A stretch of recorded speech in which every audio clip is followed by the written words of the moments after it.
Girlfriend, 25-year-old homemaker Tanya Parson, for rent money and an unpaid loan. Tanya says Dwayne threw her 6-year-old son into an ice-cold bath. All rise. Your Honor, case number 97 on the calendar in the matter of Haney versus Parson. Parties have been sworn in. You may be seated. Folks, have a seat. Mr. Haney, the defendant, according to you, was a friend of yours. You allowed her to move into your home on a couple of occasions with her children when she was in some financial distress. You claim now that she owes you for a variety of things, some old loan, rent, utilities. Correct. Ms. Parsons says there was never an agreement for her to pay you anything. You are angry over two things. You are angry that she rejected your advances. She was not interested in you in a social way, and that bothered you.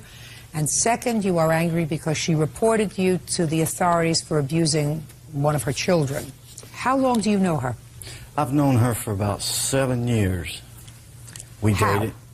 A girl I was dating at one time lived in the same neighborhood that she did, same apartment complex. Me and the other girl broke up. Her and I talked. We went our separate ways. We didn't see each other for about 5 years.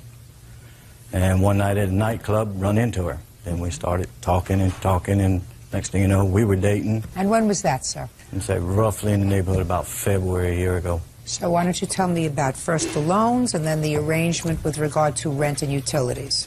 She was calling several times telling me that she had made a mistake, that she felt that she left me to go with this other guy that dumped her in Ohio.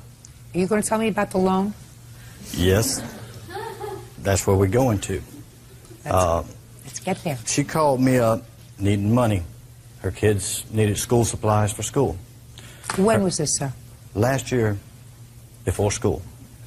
Her and her boyfriend agreed they would pay it back as soon as they can. So how much did you give them at that time? I gave them $100. And then tell me about the rest of your lawsuit involving the rent and utilities. Well, she left with him, went to Ohio. He threw her out. She came back to Charleston. When? February 15th. She asked me could she move back in. I said, okay. Are we talking boyfriend, girlfriend, or you want in a room? She said, well, what's the difference? I said, well, I'm not going to charge my girlfriend to live with me. You know, that's kind of stupid. And she said, oh, I see. If I sleep with you, then I don't have to pay. I said, no, it's not like that either.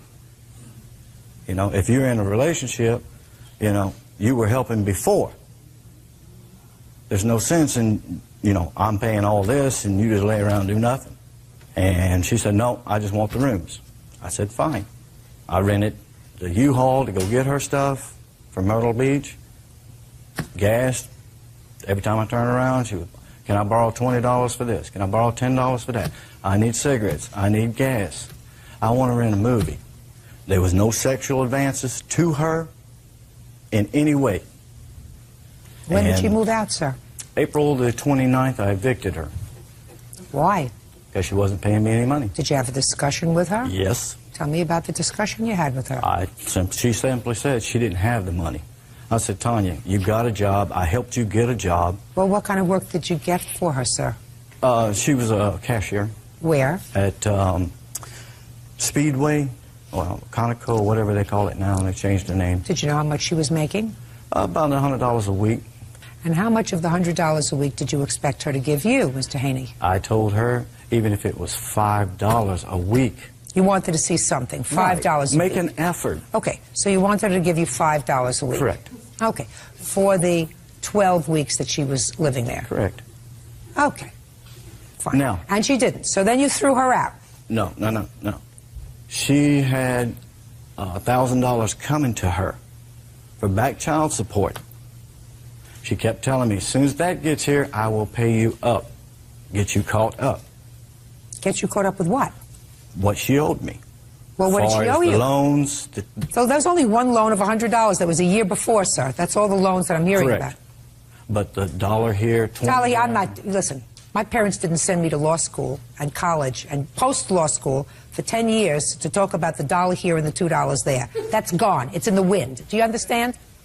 What Here's else? a list of every time she borrowed money from me, I wrote it down. Listen. She knew it. Listen to me. You think that I believe that list that you just filled out? Do you think, Mr. Haney, that I believe that every time you gave her $5, you went over to a book and filled out $5, Tanya, for cigarettes? You think that I believe that? You think that my father raised an idiot? No. Good. Then let us move on, Because sir. that's Let us move on, sir. Okay. I went and had an eviction notice signed on her. And you say it's because she did not... Owes me rent. Rent, because she did not pay you rent. Did not pay me rent. Okay, now... Didn't pay me for fixing her car. Okay. Buying the shoes. All right, Miss Parson, now I would like you to tell me, madam, I want you to tell me about what happened on the 29th of April or immediately preceding the 29th of April. When he got me this job at Sunoco gas station, he agreed that he volunteered to watch my children for me while I was at work because I work third shift. And my son is 6 years old. He has a bedwetting problem. He called me one morning at work and asked me to bring home a small brown bag to mail off cigarettes to somebody, and in the same conversation told me that he had spanked my son for bedwetting. He had done it 3 times in that night, and he spanked him twice out of the 3 times. Is that the corporal punishment that you're talking about, the spanking? He also put him in a tub filled with cold water. When was that? The same night. Judge Judy continues in a moment. Haney says his ex-girlfriend Tanya Parson owes for rent and a loan. Tanya says Dwayne threw her 6-year-old son into a cold bath after he wet the bed. Now, Mr. Haney doesn't deny that he spanked your son for bedwetting, right? No, I don't deny it. Okay. Why do you think that that's an appropriate thing to do, sir? For one, he didn't wet the bed 1 time that night. He did it 3 times. Do you think that he did it on And purpose, sir? I don't know. Just like I told him. Just a second. If you don't know why he wet the bed, that means that you don't know whether he suffered from some sort of a psychiatric disability or a physical disability. You had no idea. No, but at the same time, the first time he wet the bed, nothing was done. Because he got up in the middle of the night, changed his own clothes, got back in bed, and urinated again. What does that tell you, Mr. Genius? What does that tell you, Mr. Genius? Did that tell you that the 6-year-old was maybe perhaps embarrassed? Well, you know... Well, what? We have gone... him and I have talked about it. Logan, what's wrong? You know, is there something wrong? No, I'm just lazy.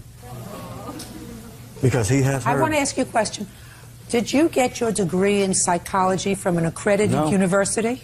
No, I did not. Did you take any parenting classes before you decided that this was an appropriate way to treat a 6-year-old bedwetter? No. Do you have any children of your own? Oh, yeah. How many? I have 2. How many did you raise? My daughter comes with me every weekend. How many did you raise? None. Mr. Haney, it is inappropriate for you to physically discipline anyone else's children in the first place. In the second place, until you understand what all the problems might be with a child that causes them to bedwet, the very idea that you would resort to physical punishment suggests to me that you're missing one of the cans of a 6-pack. Do you understand me, sir? Oh, yeah. Now, did you report this to any authority? The cops were called out. I called the cops out to the house. And when? Probably about a week or so later. Why? Because of the disagreement me and him were having. Disagreement about what? He was threatening to kick me out. Let me explain something to you, Miss Parson. I believe you probably understand that Mr. Haney had some feeling for you. Correct? Right? Before I moved in, it was understood. That's not what I asked you. You're a young, attractive girl, and he's an older fool. And I believe that you needed him.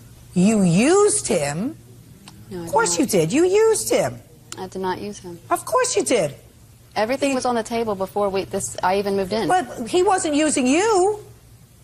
He let you move into his house. You weren't paying rent. He was babysitting for your children. How do you say that I wasn't using him? You were. You were using him, and you were using him because, Miss Parson, you understood that he had feelings for you. That's why it was very important to you to have your agreement with him before you moved in that this is strictly platonic. No, Your Honor. Oh, Miss Parson. Oh, yes, my dear. You chose him because he's better than a shelter. Give you a room, he's going to babysit for your kids, you got food, you got everything that you need, and the reason he did it was because he had feelings for you. Isn't that right, Mr. Haney? Look at my face. Yes. Isn't that right, sir? Oh, yeah. Now, when you met her 5 years ago, were you attracted to her? Yeah. And at that time, you were 39 and she was 20. Correct. Is that right? That's about right. That's not a good match, Mr. Haney. I understand that, but... So you know what happens when an old guy wants to go out with a young girl? Costs some money.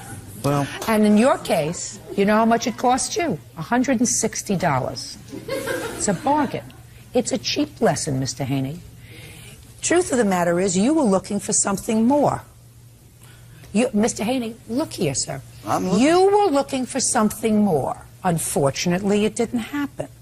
That doesn't let you come to court like a crybaby and say, now I want all the money for cigarettes and gas I gave her over the 3 months that she lived with me, and this $100 I gave her for school supplies a year ago, because I guarantee you this, Mr. Haney. Had Miss Parson decided to come across and move into your room, you would have forgiven the $100 loan and all the $5 cigarettes and gas. But the fact that she rejected you, and the fact that she ultimately decided, well, I'm going to even make it a little bit more difficult for him. He spanked my kid and he shouldn't have done that, which, by the way, you shouldn't have done. That doesn't make a lawsuit. That makes a bad relationship. So, Mr. Haney, this relationship didn't cost you a fortune, sir. It cost you a couple $100 and a good lesson. Find somebody age appropriate. Your lawsuit's dismissed. That's all. Parties are excused. You may step out. It wasn't what the way the judge put it out to be, that I just wanted to sleep with the girl. No, I didn't. It was agreed upon when I moved in there that it was going to be strictly platonic. I felt sorry for her because of her kids. I gave her a place to stay. She agreed to pay me the $200 a month. Once I got in there and he was asking me where was I going, who was I with, why was I with this person, why was I doing what I was doing, and I told him that that was none of his business. It continued to go downhill. The judge ruled, that's it, in the case. And now the next case.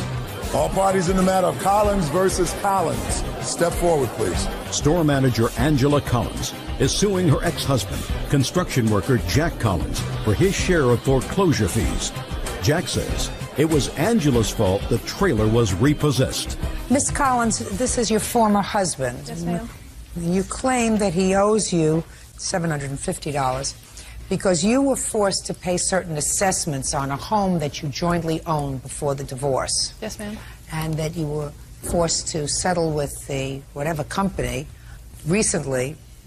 You had no knowledge prior to the divorce that this was going to be a problem, and you feel as if it's only fair for him to pay his fair share. Yes, ma'am.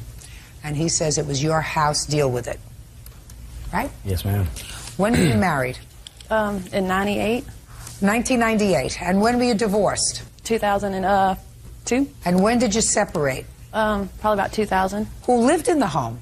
Me and him. And our 2 children. How old are your children? They're 11 and 12. See from the papers that the children don't live with either one of you. Is that right? You're right. They live with my mother. Why? She adopted them. Why? Because she couldn't handle them. She didn't want me to have them, and she didn't want them, so that's why she Stop tapping. tried to sign. She wanted to sign adoption, wanted me, pretty much forced me into signing adoption papers over to her mother for financial reasons, and it just didn't make no sense. She didn't want me to have custody of the children, but she didn't want custody of the children, and they didn't want me to see them. I still don't see my children. Then that's what happens when you sign away your legal rights to the children. You don't have to see them. Okay, so you separated in 98, and you stayed in the property. Yeah. Is that right? From February to May. Alone? Yes, ma'am. The Are gentleman, you sure? Are you sure about that? I'm the positive. gentleman sitting next to her over there was the one that was moving in. He That's never my lived there, second Your cousin, Honor. Your Honor. When I started seeing him and his mama kept coming there and they wouldn't leave, and that's the reason I ended up moving out. We was just dating, Your That's a Honor. lie. You say He was in and out of jail for burglary and drug use. I stayed in our manufactured home that was on his parents' property and continued on my life with a new spouse. No, we was not married. We're still not married. We was just seeing each other, and he never lived there. Did he stay there? No, ma'am. Did he come to visit? Yes, ma'am. Did he stay over occasionally? Yes, ma'am. Of course he did. All right. So, did you pay the mortgage during the whole time you were living there? Yes, ma'am. Okay, and what happened in May? Him and his mother kept coming over, and they kept kicking in the front door, and then he got he got upset because I was seeing him, and they kept showing their butt, and he tried to run me off the road, and they kept kicking in the front door, so I just moved out. Why didn't you take the trailer with you? I didn't have nowhere to take it to. So you just left it? Yeah. When he left, did he say to you, this is your problem, this is your trailer? No, actually, he said him and his father was going to move into the trailer and keep the trailer. But what happened to the trailer? It got repossessed? Yes, Got ma'am. repossessed with half my stuff in it, Your Honor. Did you pay them this $1,500? Yes, ma'am. Let Here's me the see. receipt right here.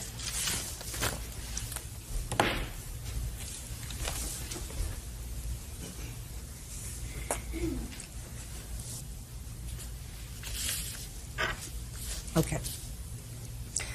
I'll hear you, Mr. Collins. Why shouldn't you be charged for half of this? Your Honor, I told her whenever I left there, I had went and bought another car. I loaded all my stuff up in a small car.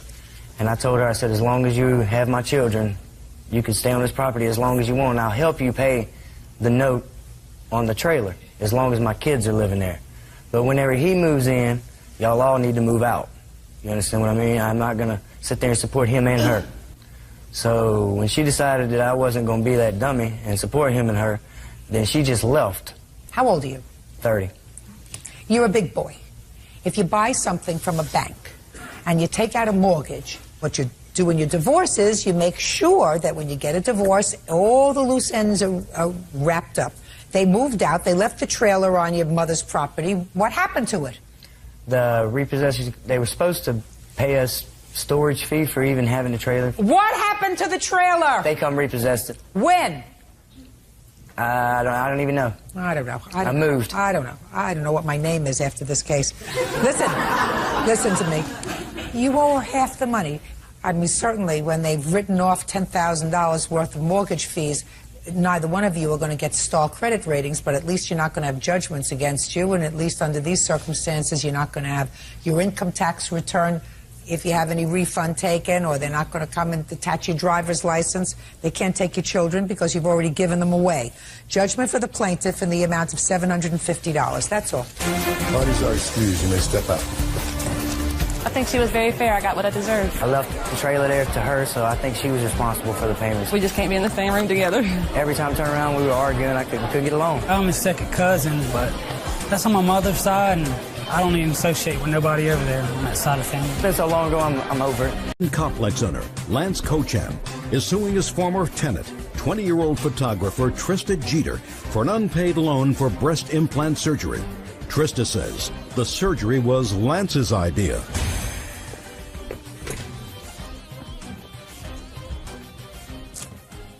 Yeah, this is case number 118 on the calendar in the matter of Cocham versus Jeter. Parties have been sworn in. You may be seated. Mr. Cocham, is your claim that you made a loan to the defendant for her to have breast augmentation surgery? Correct. And in addition, you paid some of her bills while she was recuperating. Yes. You want to be reimbursed for this loan. Ms. Jeter says that there was no loan. You did this because you were sort of infatuated with her, and there was no expectation that you would ever be repaid for the money that you gave her. So let's just cut to the chase. Are you a very rich man? I do all right. Yes, Well- he is definitely a rich man. We'll get to you in a second. Okay. Do you give to charity? Don't look down. That's a very simple question. The words, if you're a rich man, No. you don't. You don't. So you're not a philanthropist. No. So there had to be a reason, sir, why you decided to loan money to somebody that you weren't related to for a surgical procedure that was not necessary. You know, she wasn't having a kidney replaced. Why don't you tell me why you did that? Well, she was a tenant of mine for a while.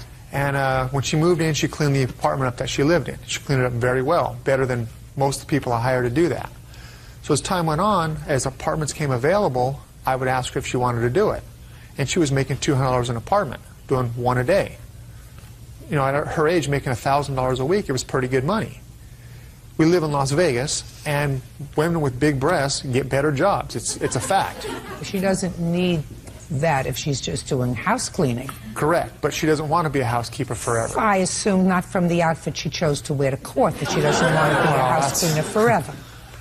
You still don't answer my question, sir. My question was, why did you loan Miss Jeter, your tenant/house cleaner, money for breast surgery? Because she came to me and asked for it.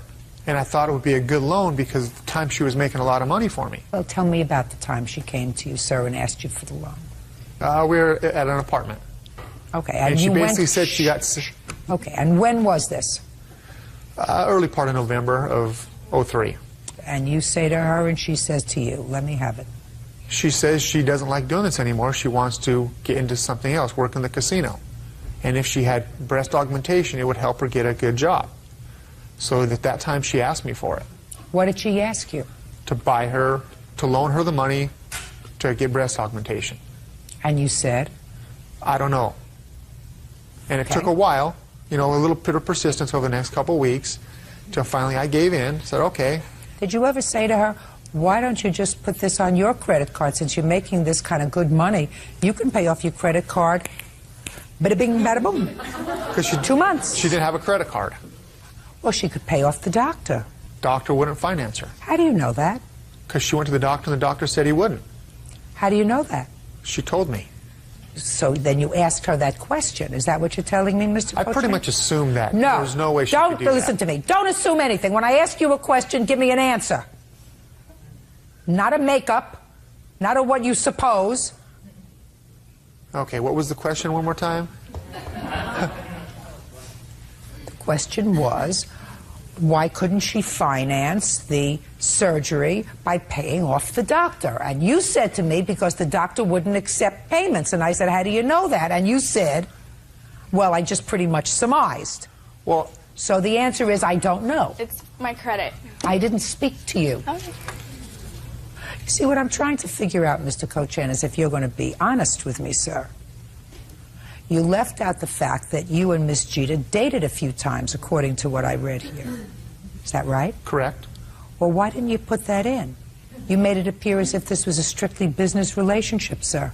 We went out a couple times. That wasn't a relationship. How many times is a couple of times? 3. A couple dinners, a movie. Okay.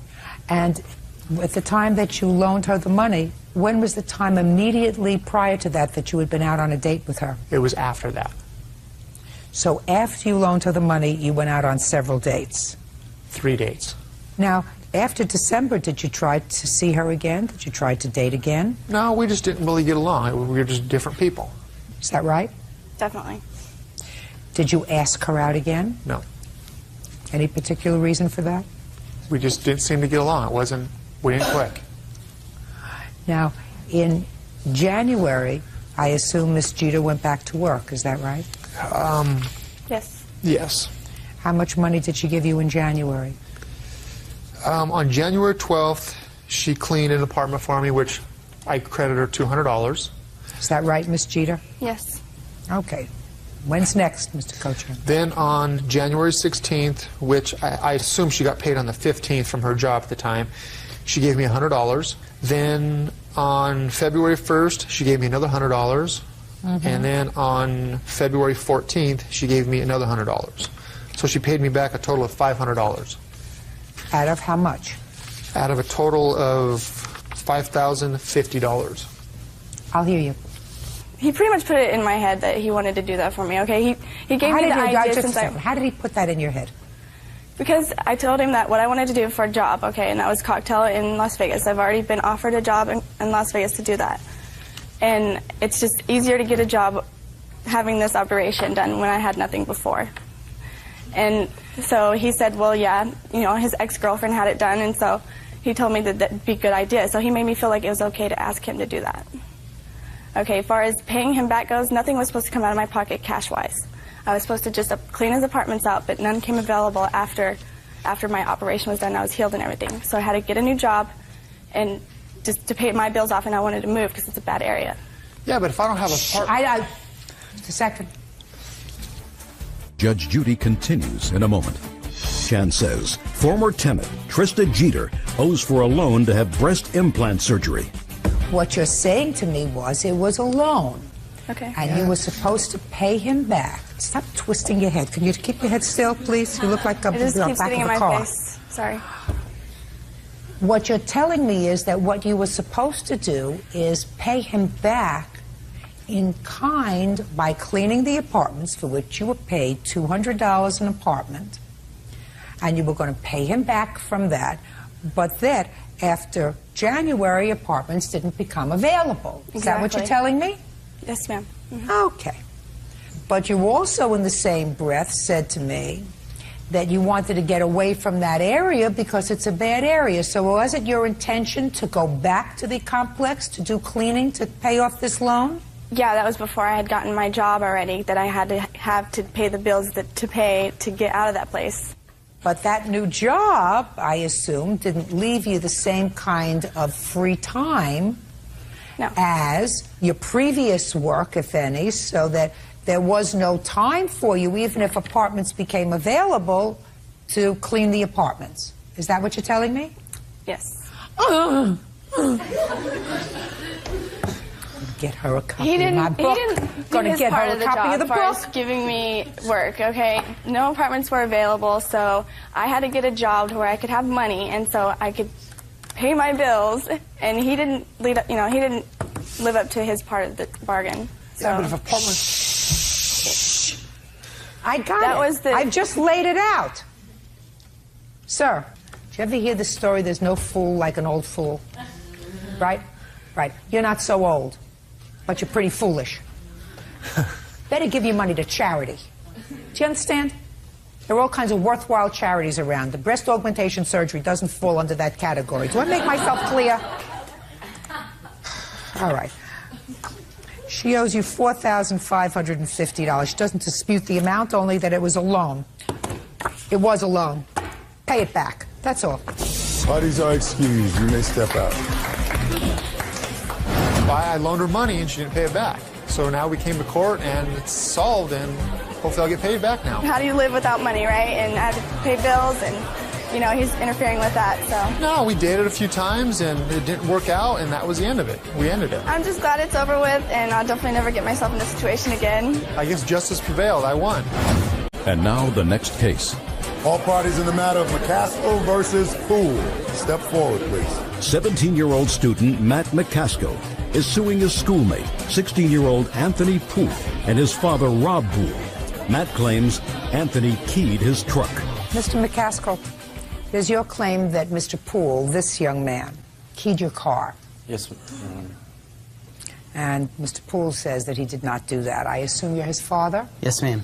You weren't present, is that right? No. You're here only because he's a minor. That's correct. You can sit down. When do you say that Mr. Poole keyed your car, sir? February 25th. Where? On the driver's door to the driver's No, not where on the car. Oh. Where was the car? Oh, it was at the Midlothian High School parking lot. What time? 3:40. And where were you? I was sitting in my truck. Well, tell me about that, sir. It was, I had just arrived, and I was waiting for my girlfriend to get out, and he was in football, which they had got out a little early at 3:40, which the bell rings at 3:45 each day. I had seen him walking down the parking lot. It was rainy, and my windows on my truck are dark, and when he was coming down, he walked between the two trucks and pulled his key out of his... Walked between which two trucks? My truck and the truck to the left of me. And he walked through, he pulled out his key out of his left pocket and ran it from the driver's door to the driver's bed, and I had got out. Okay. Did you know Mr. Poole before? I have known of him. I've never met him. Had you ever seen him before? Yes, ma'am. Where had you seen him before? I had seen him at school and the Whataburger parking lot in Midlothian. Immediately prior to the 25th of February, when had you seen him? A week, 2 weeks? About a week. Did you have any conversation with him? No, ma'am. Okay, so after you saw him key your car, what did you do? I got out and started yelling at him to get back, And to get back where? To get back over here because what he had done, in which he had ran to the football fields or where they play, which is also the baseball field house. Did you follow him? Yes, the 2 eyewitnesses that had seen him were in a 1984 Chevrolet Suburban, in which I hopped in with them and we drove down there. You have a police report? Yes, ma'am. I'd like to see it, please.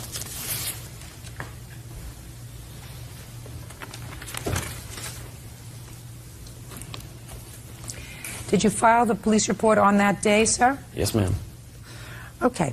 When was the next time you saw Mr. Poole? He had ran into the coach's office saying that I was threatening to beat him up, and which he came out running, apologizing that he accidentally did it with his bag and that he would pay for all costs, and he was sorry. And who did he say this in front of? Well, the principals had just arrived down there, and the 2 coaches that were in the coach's office, because they had taken them into his office while I was outside because I was pretty steamed up. Do you have any other school reports? No, I don't, but I have pictures and estimates. I'll take a look at the pictures.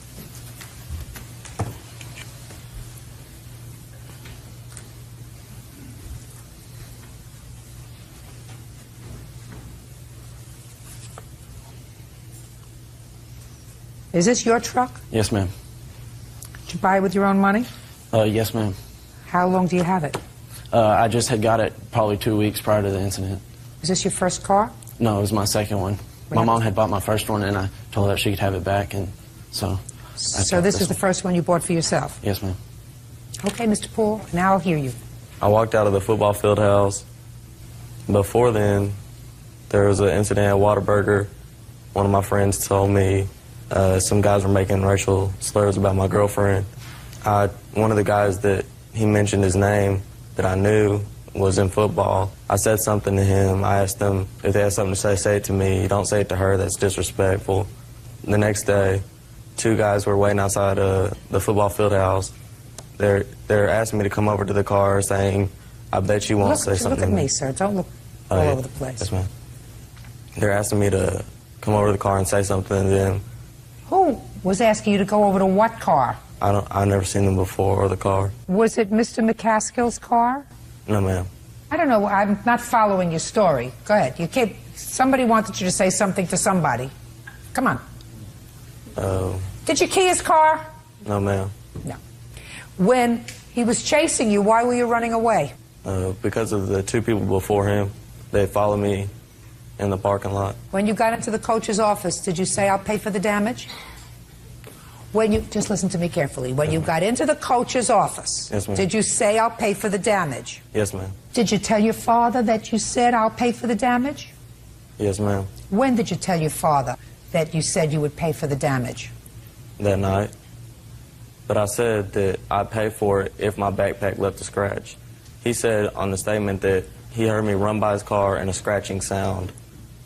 And I said, there's metal straps on my backpack. I said, maybe my backpack might have caused the scratching sound. Whenever I saw the keying mark, that wasn't from a backpack. Mr. Poole. Yes, ma'am. Do you know that if something doesn't make sense, it's usually not true, sir? Yes, ma'am. And there are certain things that are common sense. Let me tell you what they are. Yes, ma'am. If a 17-year-old spends his own money that he's worked for to buy a truck or a car, that's usually their prized possession. And if somebody damages that car, what they want to do is have the person who purposely damaged that car be held responsible. You want to say something, yes, sir? Yes, please. Go ahead. Okay. Stand up when you're talking. Okay. Excuse me, ma'am. The only thing that I witnessed physically was the red whelps on my son's chest from the incident with the, over here on the map where he was walking between the 2 cars. One of the kids slammed the door open on his chest, and that's why he was... Not this person. We're not saying that he did it. He did nothing. No. Do you understand, Mr. Poole, what I just said? Yes, I do. A 17-year-old doesn't blame somebody else. Unless destroying their property, their car. Right. Unless it's the person who did it. Unless there is an overriding reason for them to do that. Or unless he wants a new paint job. Why would he blame your son? And why would your son say, I'll pay for the damage? What he did was, he caused the damage to the truck, And then he said, maybe it was an accident. Maybe my backpack, that's the story he's telling now, maybe my backpack, as I was walking by, hit the truck and scratched it. So all those things, Mr. Poole, are too serendipitous. The fact that he was there at the time that the truck was scratched. The fact that he witnessed the truck being scratched. The fact that he acknowledged after a chase that, well, maybe it was just, maybe I scratched it, but if I did, it was just by accident. Do you understand? He doesn't say he wasn't there, and he doesn't say he didn't scratch it. He said if I scratched it, it was an accident. Are you following me? Yes. Good. Sit down. Can I see the estimates, please? Yes.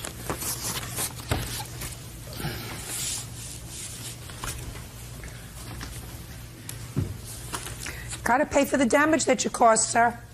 Judgment for the plaintiff in the amount of $2,196. That's all. Thank you.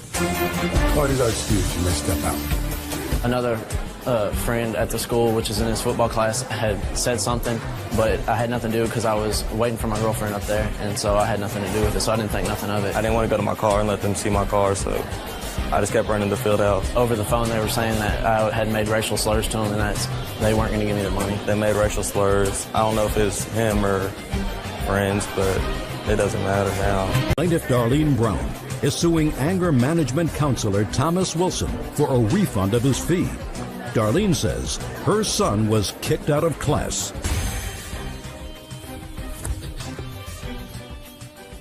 Now, this is case number 133 on the calendar in the matter of Brown versus Wilson. Parties have been sworn in. Judge, you may be seated. Folks, have a seat, please. Mrs. Brown, I assume that this gentleman here is your son, is that Yes, right? ma'am.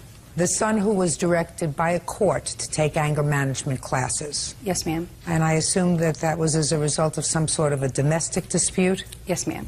Mr. Wilson runs the anger management program, and your complaint alleges that you paid for part of a course that your son did not take because Mr. Wilson wouldn't let him take it. And Mr. Wilson owes you $200. Mr. Wilson says that your son was disruptive in the class, that he failed to follow the rules, and that he does not refund money. Pretty much is what you're saying, is that right? Yes, Your Honor. Okay. Step up, please. Mr. Fugit, when were you directed to take an anger management program? I don't recall the specific date. Mrs. Brown, do you? Yes, ma'am. It was on 4/18/03. And that was a result of a conviction for domestic violence? Yes, I was convicted of a domestic violence charge. Was there any jail time involved? Yes, I believe there was. What do you mean you believe? I don't recall how long I spent in jail for that. I spent some time and I bonded out. I went to court and hired a lawyer, and I was convicted of a domestic violence charge. And then did you go back to jail? No, ma'am, I didn't. I was court ordered to go to a doctor and do a psychological evaluation, which I did, and I was directed to do a 32-hour combination class of anger management, 16 hours, and then a 16-hour domestic violence class, and that's what I attempted to do. Well, so what happened? Well, I attended the first 16-hour class. Which was what? 16 hours of anger management. Okay. So you attended the first half of the two-part series. Second part you didn't attend? I showed up for the first session of the second part of the series, Your Honor. And what happened? There was 4 or 5 of us, and we discussed what was going to be happening, and they showed a video where the husband comes home from work, drinking, the wife's there, she wants to get out, go to her friends, she wants to go bowling, he's saying no, he doesn't like her friends, and he's being very verbally abusive to her and physically intimidating, and he slams her up against the drywall, and he draws back his hand like he's going to hit her, and they stop the program. And the instructor, Rick, asked us to please participate and comment on what it is that we saw. And 2 people that were in the class made their comments to it. It came to me. I told the instructor, Rick, that I found the class to be offensive, and I didn't see why I had to sit there and be subjected to that type of domestic violence inside of the class. Well, you were convicted of domestic violence. I was convicted of domestic violence, but I'm not a wife batterer. It was under a different circumstance. You didn't think that you were that kind of a batterer, so why should you be forced to watch that film? Is that really what you were saying? I'm trying to understand. The film wasn't offensive. The film is designed to be instructive. Correct. Now, if you found the husband's behavior offensive, that's a different story. I find the man's behavior offensive. So which one was it? The instructor asked me to participate in the class, and he asked me what I thought of the film. And I just primarily told him that I found the behavior of the man in the film to be offensive. And I'm not sure that that's what, I mean, that's not. I think that you're playing with me now, Jason, because if you said to the instructor, I found that the man's behavior was offensive, that's the right answer. So I'm not sure that that's what happened. Okay. Anyway, you were asked to leave. Yes, I was. So your mother paid for the class? Yes, ma'am. He was asked to leave the second class. Is that the $200 you want back? Yes, ma'am. And? He was asked to leave, and we sent a notice to the probation officer indicating that he was uncooperative, he didn't show any empathy. So sometime later, he was reordered. He was reordered to go back to the program? To go back to our program. Okay. And we agreed to take him back, but the condition was that he would have to repeat the anger management portion of the class. Was there any reason you wanted him to restart the whole program? Because he didn't show any real evidence that he'd learned anything from the first phase of treatment. Okay. I would like to see the court order. This is the original court order. I want to see the court order.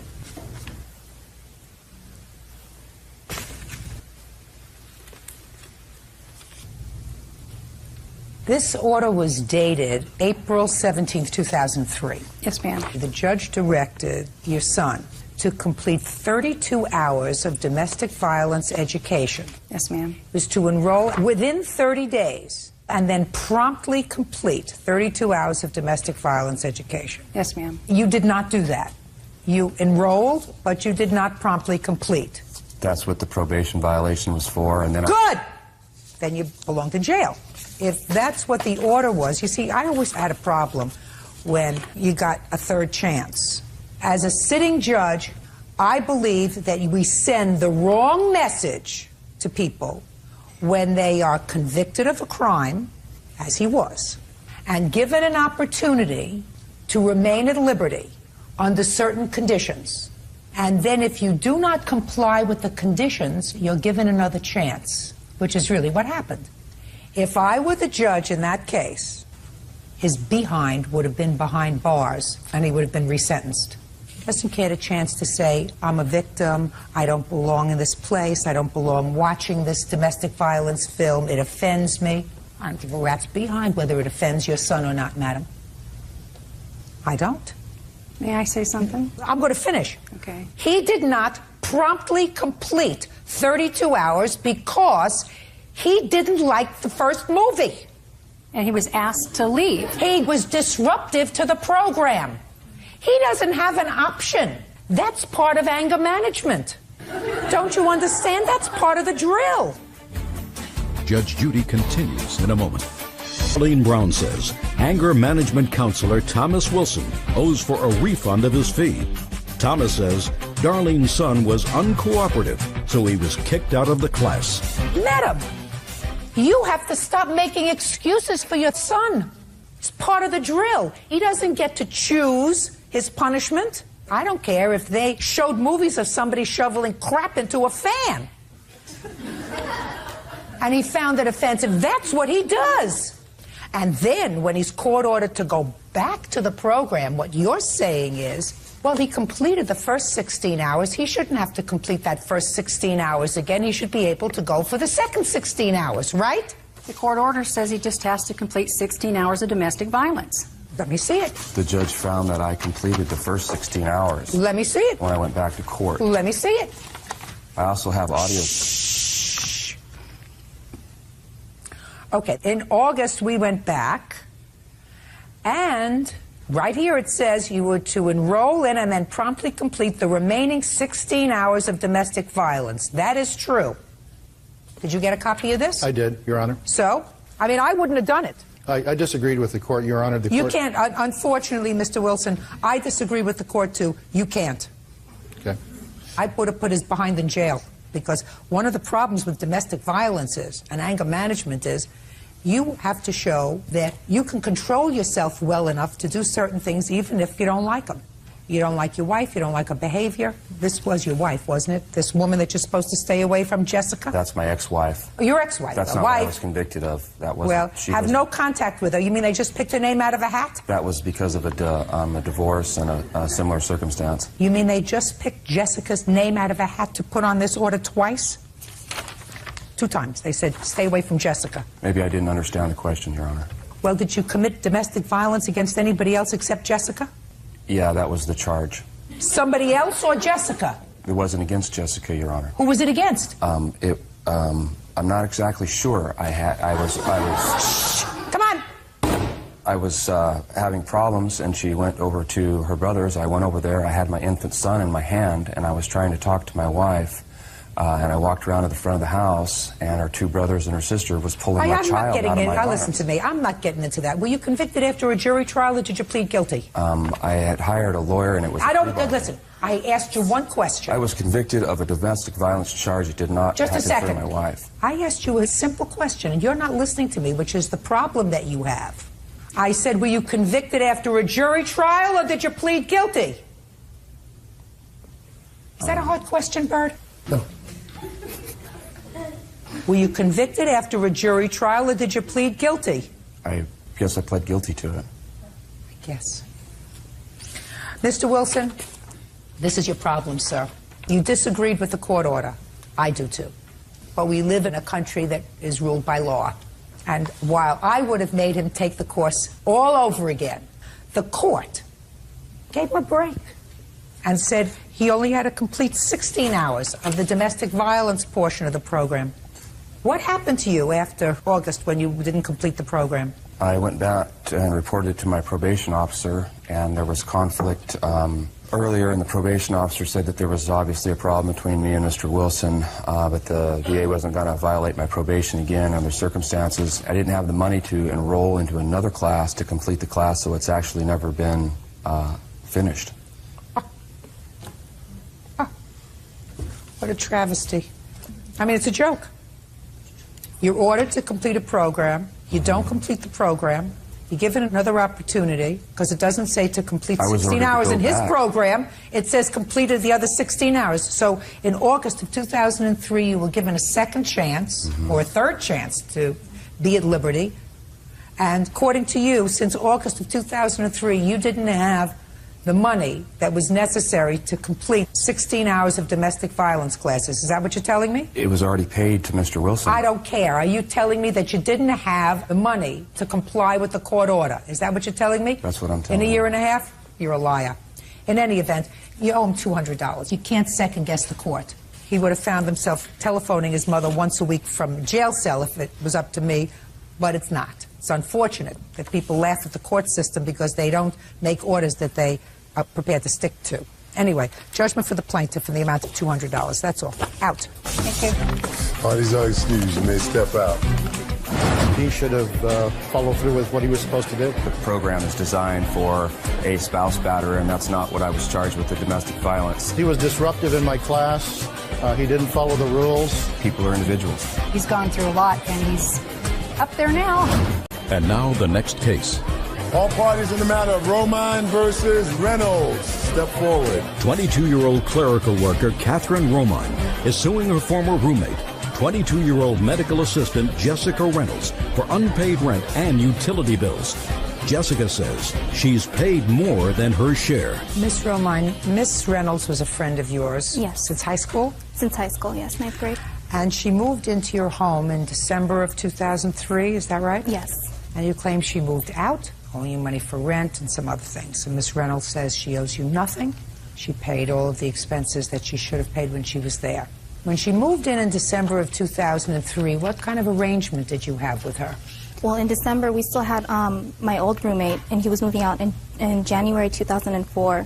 So the agreement in December was for her to pay 1/3 of all utilities and the rent.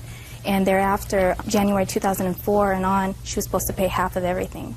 Okay. Is that correct? Yes. And did she pay 1/3 of the rent and utilities in December? Only 1/3 of the rent in December. And the gas and electric. Okay. Which was under her name. No, it was under my name till January. Okay. Did she pay her half in January? Only the rent. How much was your share of the rent, Miss Reynolds? $447.50. What about February? Yes. When did you move out, Miss Reynolds? Weekend of March 1st. Is that right?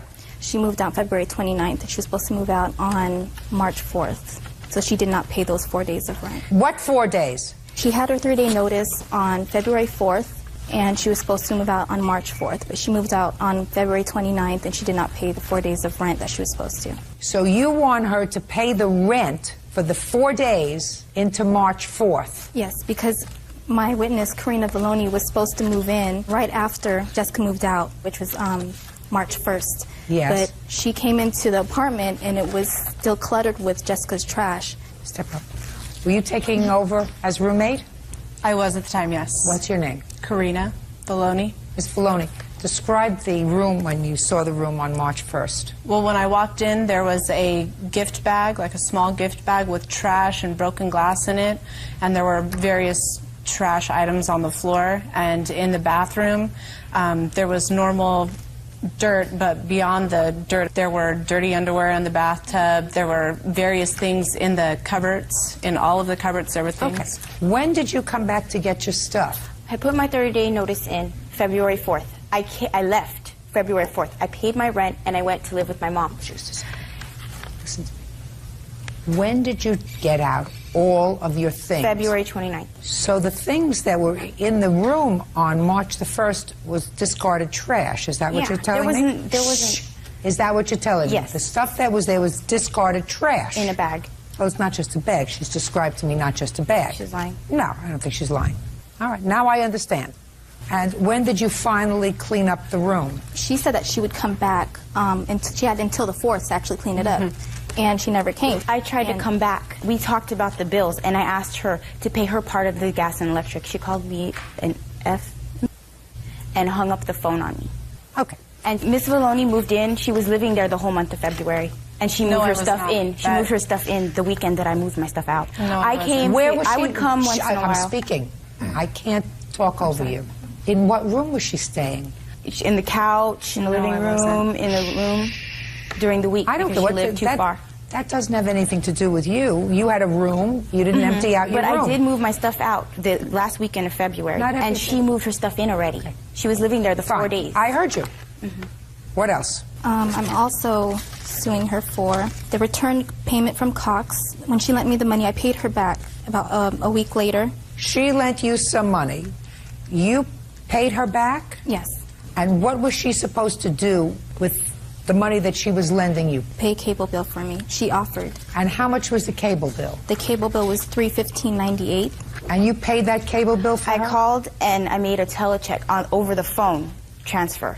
And Cox Cable made a mistake and they didn't debit it out of my account. Okay, so she paid you back, so you owe her $315. I'm speaking. So you owe her $315. Is that right? I feel that for all the food that she consumed, the toiletries, everything that I bought, the laundry, the expenses, my SDG I don't care what you bill. feel. Listen, I don't care what you feel. I don't listen to me. I don't care what you feel. I have a SDG bill here that she never paid part of. How much is that for? It's $450. Show it to her. $80 deposit, which was kept, and $70 for the month of February, which I wasn't living there. Yes? I never disputed not to pay, and I wrote her a letter. And how much do you owe her? Half of the bill. And what is that? $100. That doesn't, I'm sorry, but that thing says $70. Just a second. $80 deposit. Listen to me. Sit down. It doesn't say that on there. $80 deposit. I had to pay $80 deposit. Serve deposit your to open purpose. it. I had to give an $80 deposit. Then you should get it back. I can't get it back because it's for the month of January and February. They took that back. And this is the remainder of what's owed from January and February. And which also carpet cleaning I paid $55 for because when I moved in, the carpet was completely filthy and disgusting. Listen to me. I'm not your mother.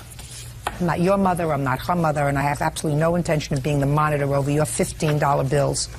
She owes you for the 4 days through March 4th. Yes. I absolutely agree that she does. And she owes you the $315 that was not debited from her account, for which you reimbursed her for your cable bill, and $35, which is your share of the utility bill, $340. Judgment for the plaintiff. That's all. Step out. Thank you, Your Honor. All is excused. You may step out. Me and Catherine have been best friends since 9th grade. I never meant for this friendship to end. They had to come to this, and that's her home bitterness. She couldn't just go ahead and pay her dues. We had to actually tried go on to. TV. You didn't let me. me. Shut up because no, I tried to. She's a bitter person, obviously. She accused me of sleeping with her ex-boyfriend. Maybe you did. And now the next case. All parties in the matter of Romine versus Reynolds. Step forward. 22-year-old clerical worker Catherine Romine is suing her former roommate, 22-year-old medical assistant Jessica Reynolds for unpaid rent and utility bills. Jessica says she's paid more than her share. Miss Romine, Miss Reynolds was a friend of yours. Yes. Since high school? Since high school, yes, 9th grade. And she moved into your home in December of 2003, is that right? Yes. And you claim she moved out, owing you money for rent and some other things. And Miss Reynolds says she owes you nothing. She paid all of the expenses that she should have paid when she was there. When she moved in December of 2003, what kind of arrangement did you have with her? Well, in December, we still had my old roommate, and he was moving out in January 2004. So the agreement in December was for her to pay 1/3 of all utilities and the rent. And thereafter, January 2004 and on, she was supposed to pay half of everything. Okay. Is that correct? Yes. And did she pay 1/3 of the rent and utilities in December? Only 1/3 of the rent in December. And the gas and electric, which was under her name. No, it wasn't under my name until January. Okay. Did she pay her half in January? Only the rent. How much was your share of the rent, Miss Reynolds? $447.50. What about February? Yes. When did you move out, Miss Reynolds? Weekend of March 1st. Is that right? She moved out February 29th, and she was supposed to move out on March 4th. So she did not pay those 4 days of rent. What 4 days? She had her 3-day notice on February 4th, and she was supposed to move out on March 4th. But she moved out on February 29th, and she did not pay the 4 days of rent that she was supposed to. So you want her to pay the rent for the 4 days into March 4th? Yes, because my witness, Karina Valloni, was supposed to move in right after Jessica moved out, which was March 1st. Yes. But she came into the apartment, and it was still cluttered with Jessica's trash. Step up. Were you taking over as roommate? I was at the time, yes. What's your name? Karina Valloni. Ms. Valloni, describe the room when you saw the room on March 1st. Well, when I walked in, there was a gift bag, like a small gift bag with trash and broken glass in it, and there were various trash items on the floor. And in the bathroom, there was normal dirt, but beyond the dirt, there were dirty underwear in the bathtub. There were various things in the cupboards. In all of the cupboards, there were things. Okay. When did you come back to get your stuff? I put my 30-day notice in February 4th. I left February 4th. I paid my rent, and I went to live with my mom. Just a second. Listen to me. When did you get out all of your things? February 29th. So the things that were in the room on March the 1st was discarded trash. Is that what you're telling me? There wasn't. Shh. Is that what you're telling me? Yes. The stuff that was there was discarded trash. In a bag. Well, it's not just a bag. She's described to me not just a bag. She's lying. No, I don't think she's lying. All right, now I understand. And when did you finally clean up the room? She said that she would come back, and she had until the 4th to actually clean it up. And she never came. I tried to come back. We talked about the bills, and I asked her to pay her part of the gas and electric. She called me an F and hung up the phone on me. Okay. And Miss Valloni moved in. She was living there the whole month of February. And she moved her stuff in. She moved her stuff in the weekend that I moved my stuff out. No, I came. Where was I she? would come once in a while. I'm speaking. I can't talk over you. In what room was she staying? In the couch, in the living room, in the room during the week. I don't because know. She lived too far. That doesn't have anything to do with you. You had a room. You didn't empty out your room. But I did move my stuff out the last weekend of February. And she moved her stuff in already. Okay. She was living there the 4 days. I heard you. What else? I'm also suing her for the return payment from Cox. When she lent me the money, I paid her back about a week later. She lent you some money. You paid her back? Yes. And what was she supposed to do with the money that she was lending you? Pay a cable bill for me. She offered. And how much was the cable bill? The cable bill was $315.98. And you paid that cable bill for her? I called and I made a telecheck over the phone transfer. And Cox Cable made a mistake and they didn't debit it out of my account. Okay, so she paid you back, so you owe her $315. I'm speaking. So you owe her $315. Is that right? I feel that for all the food that she consumed, the toiletries, everything that I bought, the laundry, the expenses, my SDG I don't care what you feel. Listen, I don't care what you feel. I don't listen to me. I don't care what you feel. I have a SDG bill here that she never paid part of. How much is that for? It's $450. Show it to her. $80 deposit, which was kept, and $70 for the month of February, which I wasn't living there. Yes? I never disputed not to pay, and I never disputed. And how much you owe her? Half of the bill. And what is that? $100. That doesn't, I'm No. sorry, but that thing says $70. Just a second. $80 deposit. Listen to me. Sit down. It doesn't say that on there. $80 deposit. I had to pay an $80 deposit your to open purpose. it. I had to give an $80 deposit. Then you should get it back. I can't get it back because it's for the month of January and February. They took that back. And this is the remainder of what's owed from January and February. And which also carpet cleaning, I paid $55 for because when I moved in, the carpet was completely filthy and disgusting. Listen to me. I'm not your mother. I'm not your mother, I'm not her mother, and I have absolutely no intention of being the monitor over your $15 bills. She owes you for the 4 days through March 4th. Yes. I absolutely agree that she does.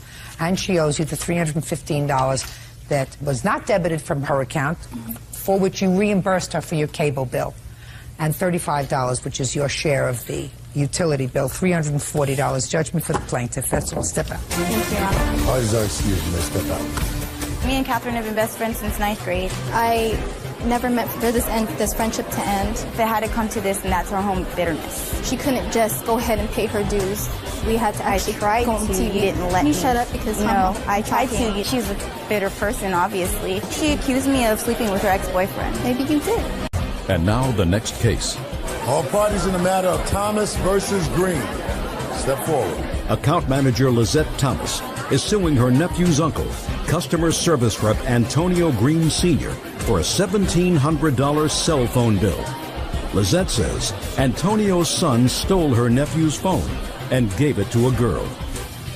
No, I'd like these two young men to come and stand next to their respective parents, guardians. This is your nephew. Correct. And you gave him a cell phone. Yes. So that he could be in touch with you for emergencies. Yes. He lost it. Correct. And somehow Mr. Green's son found it. And according to you, Mr. Green's son gave it away. Yes. And whoever he gave it away to had a very big mouth. And you got a phone bill for how much? $1,700. $1,700. So you want Mr. Green to be responsible for that. Yes. Mr. Green says, I didn't use the cell phone. My son didn't use the cell phone. Why should he be responsible? Yes. Right? Yes. When did your aunt give you the cell phone? Late July. And why did she give you the cell phone? For emergencies. How long did you have it? About a month. Until late August? Yes. And what happened to it?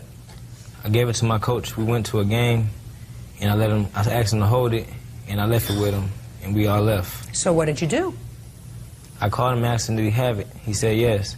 I asked him, could he hold it for me? He said yes. When did you go and get it from him? I didn't. Ooh, why not?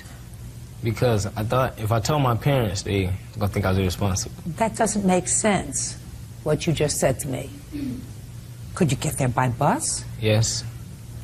So why didn't you run right over and get it? I wasn't thinking that time. Right. You weren't thinking. Now, what's your first name? Antonio. Antonio, how did you get this phone? I found it in the coach bag, and I gave it to this girl trying to impress her. Just, okay. Don't go through. We have to do this slowly because I have to get things step by step.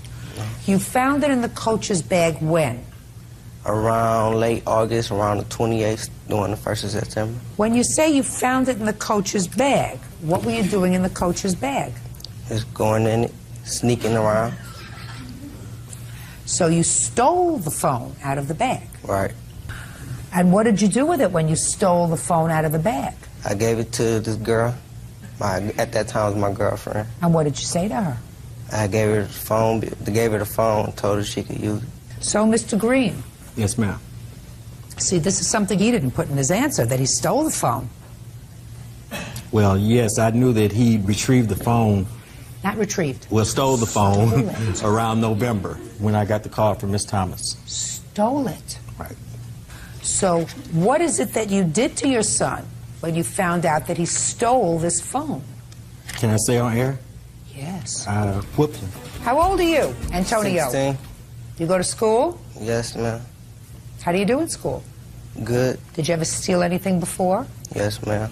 What? Cars. How many? 2 of them. And when you went to court, did your father go with you? Yes, ma'am. How many children do you have, Mr. Thomas? 2, ma'am. How old are they? He's 16 and my daughter's 15. She give you any trouble? No. So what are you doing about Mr. Trouble? Well, right now he's in rehabilitation programs in the city, doing counseling session, peer mentoring programs appointed by the court, urine drops and things like that. He had a drug problem? Yes, they said he did. If they said he did, he probably did. Of course, he denied that, but they said he did. Well, he's right out here telling me everything that he did. That's a good thing, because he probably knows that I know anyway. Right. Right? Right. So you better get pretty busy, because you owe this lady $1,700. Yes, ma'am. You stole the phone, you gave it to somebody, and you lied to them and said, I got you this phone, you can use it. They used it, as you told them to. I mean, the fact that you couldn't get your behind out of your room to get on a bus and go pick up the phone doesn't make you a prince. Do you understand that? Yes. But, I mean, it's your stupidity, but he did it on purpose. He stole it. And then he gave it away, and he said, I bought your present, use it. And you shouldn't have to suffer for that. Mr. Green shouldn't have to suffer for that either. What Mr. Green has to do is he has to harness this boy and send him out there to collect cans. 5 cents a piece, if that's all he can do. Because somehow you got to impress upon him that when he does something wrong, the whole world can't suffer. He's got to suffer. Right. You have to suffer. You understand? Yes, ma'am. Judgment for the plaintiff in the amount of $1,700. That's all. You may step out. I was wrong and I was being irresponsible, so I'm happy for them. I thought the phone was just gonna sit in the bag and maybe the bill would stay low. Eventually, I thought it would never come up. I know I'm irresponsible, but I'm glad it came out the way it came out. With regards to the young lady, a $1,700 phone bill, and maybe she called him twice, so he was getting played either way. He irresponsibly let it get out of his hands, and it got into the wrong hands. But the judgment was in my favor, and I'm very pleased. 28-year-old craftsman Jamie Cadell and her mother, Margaret Jeannie Pels, are suing Jamie's ex-boyfriend, plumbing contractor John Kuhn, for the value of a stolen money order and for the return of personal property. Yeah, this is case number 117 on the calendar in the matter of Pels, Cadell versus Kuhn. Parties have been sworn in. You may be seated, ma'am. Have a seat, please. What's your first name? Jamie. And yours? Margaret? You're her mother. Yes. You're Miss Peltz? Yes, I am. Miss Peltz, you gave your daughter $500 in cash because there was an outstanding warrant for her, she thought, for back child support. Correct. She has children who are in the custody of who? The biological father. She can speak. Oh, I'm sorry. Yeah, the biological father. And how many children do you have? 5. How old are you? 28. Are all 5 children with the same father? No, Your Honor. Where are the 5 children? When I got pregnant at 13, and I gave birth at 14, and I had 2 children by the age of 16. Where are those 2 children? One is with the adoptive father. My other child was murdered when adopted out. At what age? 2? Okay. How many children are with their father? 3. And you have a current child support order, is that right? Yes. Okay. You fell behind in your child support? Yes. Your mother gave you $500 so you could turn yourself in, according to you, and get the warrant lifted. According to your complaint, Mr. Kuhn got possession of this money order and didn't give it back to you. So you want that $500, and you also claim he has your property, clothes, pictures, etc., that he refused to return to you when he kicked you out of the house. You want a total of $1,200 from the defendant. Mr. Kuhn says you never took your $500. You have your $500. That you have a drug problem, that's probably what you used it for. And as far as your property is concerned, he boxed it all up, put it on the porch. He has no idea what happened to it. That's correct, Your Honor. Okay. Mr. Kuhn, how old are you, sir? 48, I'm sorry. So you're 20 years older than Jamie, is that Yes, right? that's correct. The 2 of you lived together for a period of time? Uncross your hands, sir. On and off for 3 years. Do you work? Yes, ma'am. Does she work? No, ma'am. Did she work during the 3 years you were together? Not one day. So you were taking care of her and supporting her? Yes, ma'am. Okay. Any of her children lived with you at the time? No, we fought tooth and nail to try to get some of these children back for her, but that was to no avail. Oh. Tell me, Jamie, about this $500 money order. My mother gave me $500. Why? And I turned it into... Why? Oh, I'm sorry. For my child support, there was a bench warrant that was issued, so I had, instead of paying $160, I had paid $500 to get it dropped. Why didn't you pay the child support? I wasn't working at the time. Why not? I've had medical problems that have kept me from working. What and kind of also, medical problems? I had severe hemorrhaging that went on for months. Not only that, Mr. Kuhn was also very controlling in our relationship. None of that's true, Your Honor. Okay. So let's get back to the $500. Your mother gave you $500 in cash, right? Go ahead. Yes, ma'am. Go ahead. I'm listening. Actually, I had the $500 turned into a money order, which I have the receipt. Good. I'll take a look at that. So she gave you the $500 in cash. You got a money order. Who told you to get the money order? I wanted to because I wanted to make sure it went to the child support. I didn't trust Mr. Kuhn because of his drug problem. Just a second. No, Mr. Kuhn. I'm sorry, Your Honor. Okay. And go ahead. We did go to turn myself in, and they said that they couldn't find any warrants on me, that I would have to go over to city. It wasn't a matter that I could take care of at that point. It was a Friday, so I wanted to contact my attorney the following Monday to find out what I needed to do to resolve the matter. I ended up going out of town with Mr. Kuhn to Fredonia. He had some work out there to do, and the $500 money order went with us both. Yes. Upon coming home from Fredonia... Which was when? The Friday following. So you were there for a week? Yes, ma'am. Yes. Go ahead. When we had returned home, actually it was Mother's Day. I had ran some errands and came home with dinner, and since I wouldn't make his dinner plate, he proceeded to tear up the house and throw objects at me. Not true, Your Honor. I'm going to get to you, sir. Uncross your hands. Go ahead. Upon that, I called my mother to come pick me up because I was afraid for my safety. I left all my belongings. I left with the clothes on my back and no shoes or nothing. And? From there, we contacted an officer the next day to follow me over so I can try to get my things.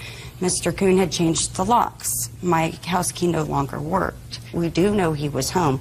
He would not answer the door. I'm still not hearing about the $500 money order.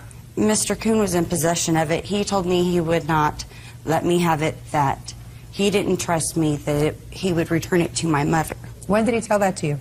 We had a huge fight in Fredonia, and I asked for it back. What was the fight about in Fredonia? I do not recall what the fight was about. Do you recall? Yes, ma'am, I do. Want to tell me about it? The fight in Fredonia was about the fact that she wanted to cash the money order and spend it to buy pills from a friend. What kind of pills? Lortabs in specific. What are they for? They are painkiller. They're Lortabs, Oxycontins. This has been a prevalent problem throughout the entire relationship. Judge Judy continues in a moment. Elle says ex-boyfriend John Kuhn stole her money order and won't return her belongings. John says Jamie used the money order to buy drugs. Okay. You have a drug problem, Jamie? In the past, I did, yes, Your Honor. Well, in the past, I mean, you're talking about yesterday, a month ago, 6 months ago? I've been clean for a month and a half, Your Honor. Prior to the month and a half, you've had a drug problem. What kind of drugs? Lortabs and meth, which John actually introduced me into. But you've been with him for 3 years, according to him. Is that right, off and on? About that, yes. But you lost your children way before that. You lost your children as a result. When I was very young. You weren't very young. You were 25. According to you, you're 28 years old. No. Listen to me carefully. I'm talking about the 3 children that are with their biological father at this point. Okay. You visit with them? Is not an answer. Do you visit with them? The answer is either yes or no. Yes. When? Right now, it's been suspended. Okay. Has it been suspended because of your drug use? Yes. Yes, Your Honor. I mean, I was a family court judge, madam. They don't preclude a parent, especially a mother in family court, from seeing her children unless there's a serious problem. So in Fredonia, when you were there with Mr. Kuhn, you had a fight. You said you don't remember what it was about. Mr. Kuhn says that you wanted to buy pills from a friend of his. So if you don't remember what the fight was about, I have to assume that he's telling me the truth. Your Honor, he needed $50 because he had not gotten paid on his jobs. I told him he could use $50 out of the money order for food for us. He promised to pay me that back when he got paid on this job.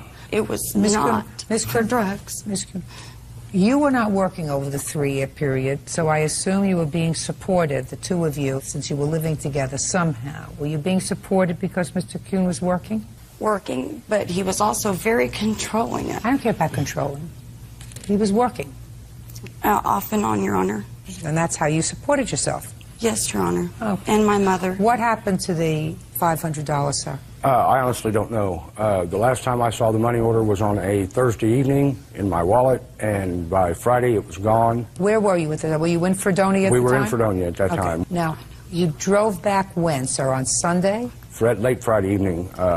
You drove back together? Yes. Did you ask her about it? Yes, I did. What'd she say? It was none of my business. It was her money. She could do with it what she wanted to. It's what she What told happened on Sunday when you got home? Saturday, she slept all day, which was something that I was accustomed to.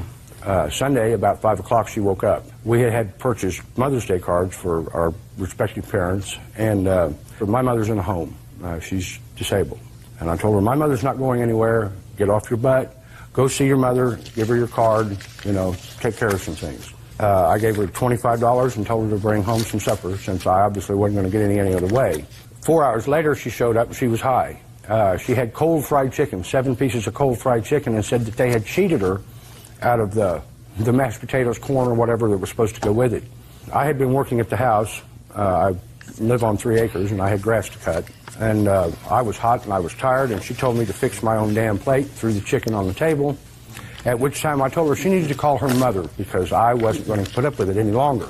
As far as her being in fear of her life, I don't know what that's about. She called her mother, and I told her mother over the phone she needed to come get her daughter, that I was through playing this game. Did she come and get her? Yes, she did. Okay. She came straight away. Ms. Peltz, either on Sunday or Monday, did you go to Mr. Kuhn's house to pick up your daughter?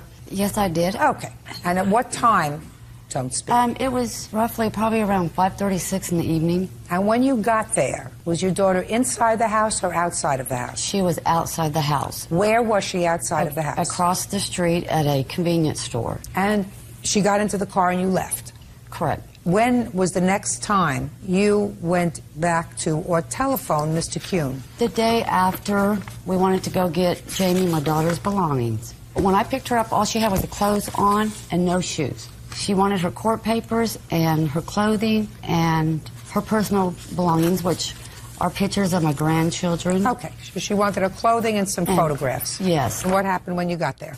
He wouldn't answer the door. Okay. Do you have her clothing, sir? No, ma'am, I do not. What did you do with it?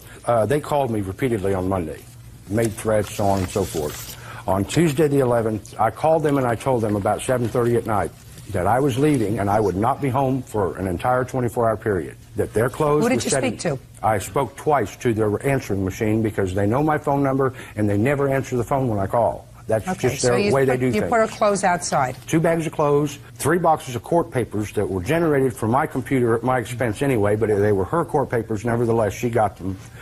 There was a few pictures, an 8x10 and a little bitty photo album about this big of snapshots. This person here happened to be there when I set the clothes out and made the first phone call. Oh, really? Step up. Tell me your name. Linda Gordon. What were you doing at Mr. Kuhn's home? I'd gotten off work at 6 o'clock that evening. My boss had asked me to please go talk to him about getting him to come down and do some work on our beach bathrooms. How do you know him? I used to be an employee of his years ago, and we then became friends. Anything more than friends? No, never. Now, tell me about what you saw and heard. When I'd gotten out there, I went out there, was going to speak with Jamie and John, because I had been visiting with them anyway, and see their new house. I hadn't been out there yet. And when I got there... So you knew Miss Cadell as well? Yes. When I got there, John was in the middle of, packing some things up, and I had asked what was going on. He said she was leaving, and he would be more than happy to come in and give that bid, but he had to get this done first. I actually helped him pack some things. And it was approximately 7:30 to 8 o'clock or so when he did call and say he had packed him, put him out back in a breezeway in a little alcove so they wouldn't be bothered by the weather. And I proceeded to go back into Wichita. He said he'd meet me there. Is there a key that's required to get into the breezeway? No, ma'am. No, ma'am. And you heard him make that phone call? Yes, ma'am. Is the breezeway shielded from the street so that you don't see it from the street? You cannot see anything from the street. It is a garage breezeway behind the house. There's no way it can be seen. Nobody knew the clothes were there except her and I. Your Honor, I have a PFA against him because of the incident that took place. Let me see. This is the second PFA I've had to take out Yes, on him, the Your first one Honor. she dismissed. I have evidence here that she dismissed the first one when I paid her child support again. Your Honor, he's bounced a lot of checks. What? I'm sorry. He bounces a lot of checks. He wrote a hot Listen, check to her. Madam, I don't know why somebody who's 48 years old, who is a seemingly responsible guy, who has a job, who has a business, takes up with somebody 20 years his junior who's a drug abuser. I don't know why somebody who's, rap type does that anyway. I think that there's something wrong with him. I don't want you to get me wrong. I think that anybody who does that is looking to control somebody else because that's the symbiotic relationship that you enjoy. You're a drug abuser, unemployed, got 5 kids. I'm speaking. He pays your child support, he takes care of your bills, and he has the ability to say to you, prepare a plate of food for me. Listen to me. That's the dynamics. If you don't want to be controlled by somebody, whether it's this man or your mother or any of the other fathers of your children, what you do is you get your behind out of bed and you go and get a job and support yourself and pay rent and pay food and make a car payment and pay insurance and take care of yourself. I have no sympathy for you, and I have no idea where your $500 is. I have no confidence that he didn't spend it, but I have equally no confidence that she didn't take it out and buy pills. You hearing me? Yes. Good. I have a tracer on that. We're Good. having it So, traced. show just a second. If you have a tracer on it, do you have proof? Okay. If you have a tracer, do you have proof that he cashed this money order? No, I've been waiting for it in the mail. No, Listen, I don't No, I care don't. what's in the mail. Listen to me very carefully, madam. If you have a tracer and if you're able to show me that he cashed the money order... It's on that paper. On which paper? The very first one that he given you. Yes. Show me where it says that he cashed it. No, back behind there is a tracer on the money order, and I'm waiting for the name. Well, what does that do for me? What does that do for me? I'm the fact finder. The tracer could say she cashed it. The tracer could say he cashed it. John, put your hand down. The tracer could say the drug dealer cashed it. It's a money order. It's a blank money order. Do you understand? I understand Okay, that. so I have no confidence that your daughter didn't take that money order, just like a person who's involved with drugs steals. Do you understand? I understand, but he Good. has a drug problem. Listen to me. Listen to me. Listen to me, madam. I'm listening. Mr. Kuhn. I'm sorry, Your Honor. That's just hilarious. Don't, Nick. You're irritating me. I mean, as much as she is, you're irritating me. I'm sorry. Okay. Now, I don't know where your $500 is, madam. I don't know whether your daughter took it or Mr. Kuhn took it. It is just as likely that she took it and spent it on pills as he took it and did something else with it. Do you understand? I understand. Very good. Put your hand down. As far as her property is concerned, I believe this witness that he packed up the property and put it in the breezeway. I believe that he did that. And I don't know who came and got it. I don't know whether she came and got it or you came and got it and you think you're going to put one over on me. I guarantee you're not. Now, you have a counterclaim, sir. Yes, I do, Your Your Honor. counterclaim is that you voluntarily paid her child support payments. Correct. $1,200. That's right. That's real nice of you. So why are you bothering me with it now? Because I was promised that I would be paid back this money, and I can document the fact that I have paid. I have received. Oh, I believe that you paid, sir. I believe that what you were doing is you were supporting Jamie. I was keeping her out of jail. She went to jail 5 times. Listen to me, Mr. Kuhn. All you have to do is say, I'm leaving. Do you understand? Or you're leaving. Do you understand? I did. That's all you have to do, which is what you did. But then you can't come to court and sue for money. You paid her child support because you were living together and enjoying her companionship, whatever that was. You don't come to court and sue for it now. Do I make myself clear? You knew she wasn't working. You knew she had no capacity to pay you back. She was supposed to get a job. Well, she didn't, and she the didn't onset in of the 3 years. relationship. That's correct. Right. Good. So your counsel claim's dismissed. She doesn't, it was not a loan. And I have no clue what happened to the $500, so her claim is dismissed. That's all. Excuse me, step out. I'm sorry that she's so upset.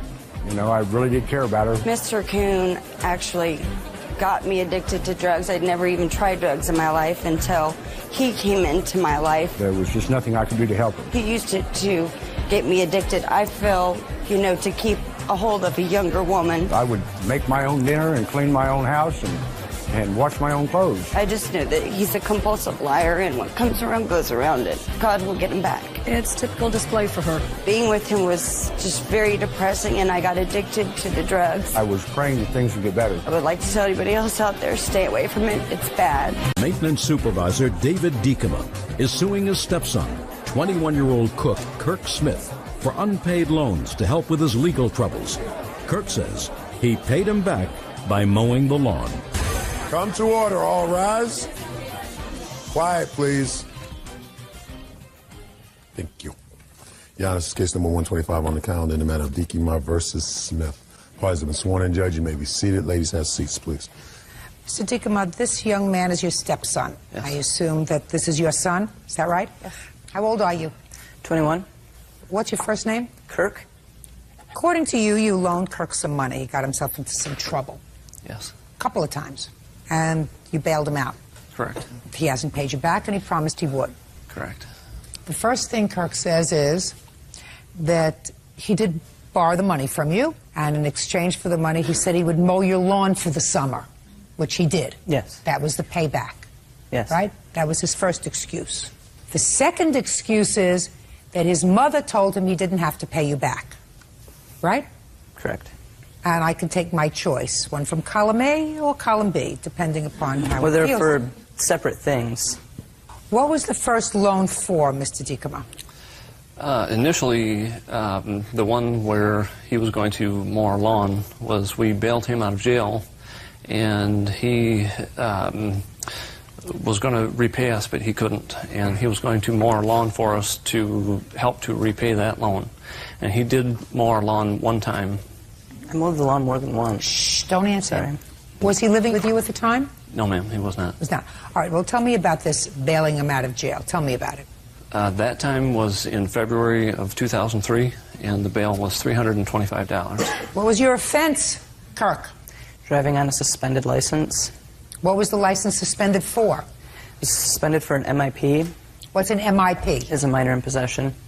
Minor in possession of what? Alcohol. Okay. Is that the first time your license was suspended? No, it isn't. What was it suspended for prior to that?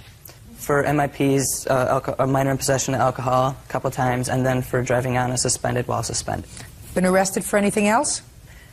I've been arrested for, when I was a minor, for doing a gas and go. You know, I've been a judge for a very long time. I'm pretty familiar with the penal law. I never heard of a gas and go. Well, I went to a gas station and I stole gas, and then I left without paying for it. So you stole gas? Yes. Safe to say, Kirk, you don't abide by the rules. I try to. I've made some poor but mistakes. You've made a lot of mistakes. Yes, I have. Okay. So, $325 was the first bail. Yes. And is that what he was supposed to pay back by mowing the lawn? Yes. And how many times do you say you mowed the lawn? I mowed it at least a couple of times, and plus At least a couple. Well, it was for more than just the 300. It was for my probation fines that were also with that, and plus for another fee that I'd gotten for counseling. Fine. $325, and what were the probation fines? I'm not 100% sure, but I think it was somewhere around $280. Okay, $280. And then the counseling classes were about $350. $955. Okay. So, right? That's right. So, stepfather says you mowed the lawn once. You say I mowed the lawn at least a couple of times. So what you're telling me is, how much property do you have, Mr. Diekema? It's approximately half an acre. So you think that you're worth almost $500 a mow for half an acre?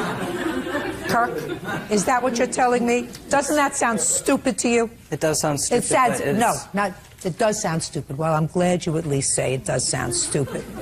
Because according to your stepfather, let's say you took your stepfather's figure of $325, and if you mow the lawn twice, according to you, that's $160 a mow.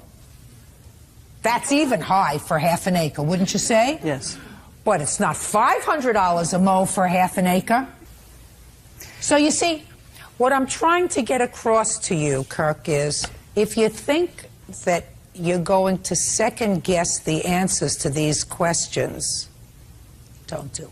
I'm not just second-guessing. Yes, you are, sir. Okay. Because I just made you look very foolish, which wasn't your intention, I assume. No. Is this your girlfriend? Yes. So I assume you don't want to look like a fool in front of your girlfriend. Did he just look foolish? I suppose. You wouldn't think he's worth $500 to mow half an acre, would you? I don't have a half an acre. You know what half an acre looks like? Yes. You think that that's a lot of money to mow half an acre? Yeah. Yeah, unless he cuts it with the tweezers.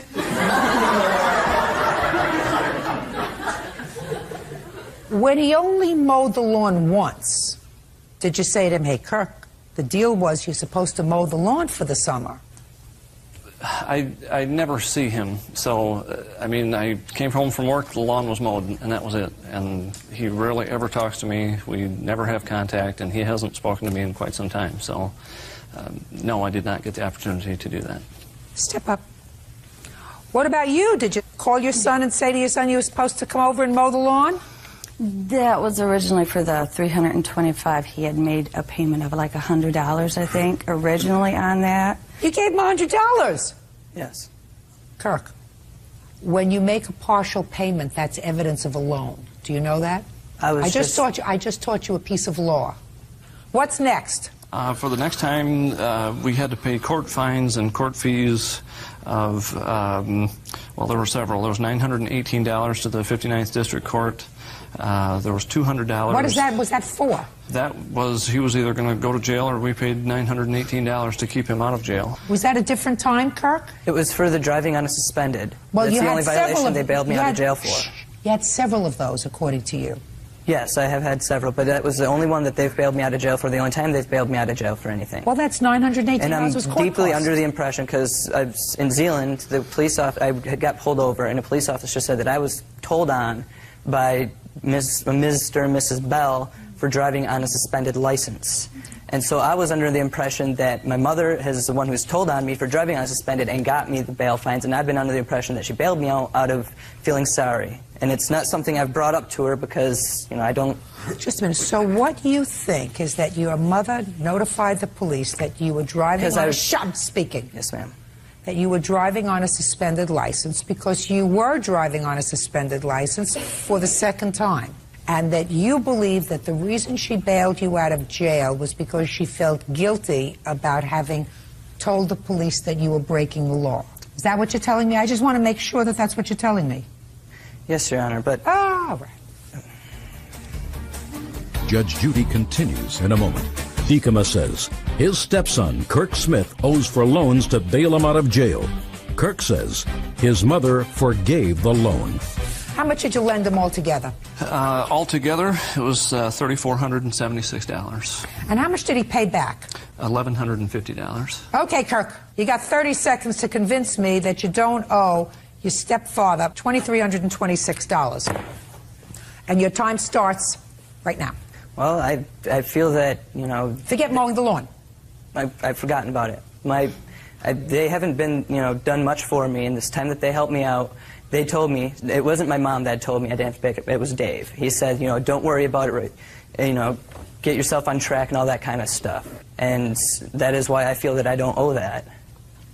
I did tell him at one time that he did not have to worry about making timely payments because he could not make the payments, and that it was okay if we stretched it out beyond the original time that we set up, he and I agreed upon. Which was what time? We agreed upon 1 year to pay this money back, and so there were several times where he could not make any payments to me, and I said that that was okay, we'll just stretch the loan out longer, but that did not mean that he did not have to pay that You did money not back. forgive the loan, you just gave him additional time to pay it. That is correct.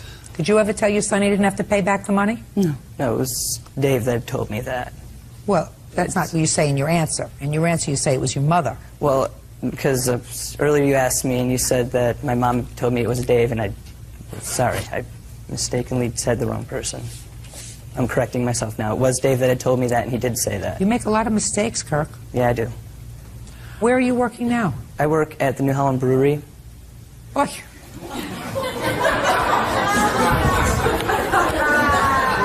Yeah, all these people think that that's very funny. I mean, it's rude of them, but there is a certain honesty about it that is inescapable. You owe your stepfather $2,326. Take care of your responsibilities. You're 21 years old? Yes. Stop making mistakes. You're getting too old to make mistakes. I know. And I would suggest that you stop making mistakes, too. That's all. Parties are excused. You may step out.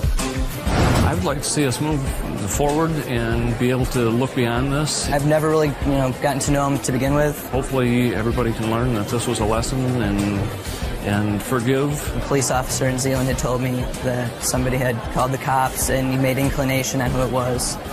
Just hope he learns from it, that's all. I can't really say there's been much of a relationship to begin with, so... I hope that we can have a relationship in the future. And now the next case.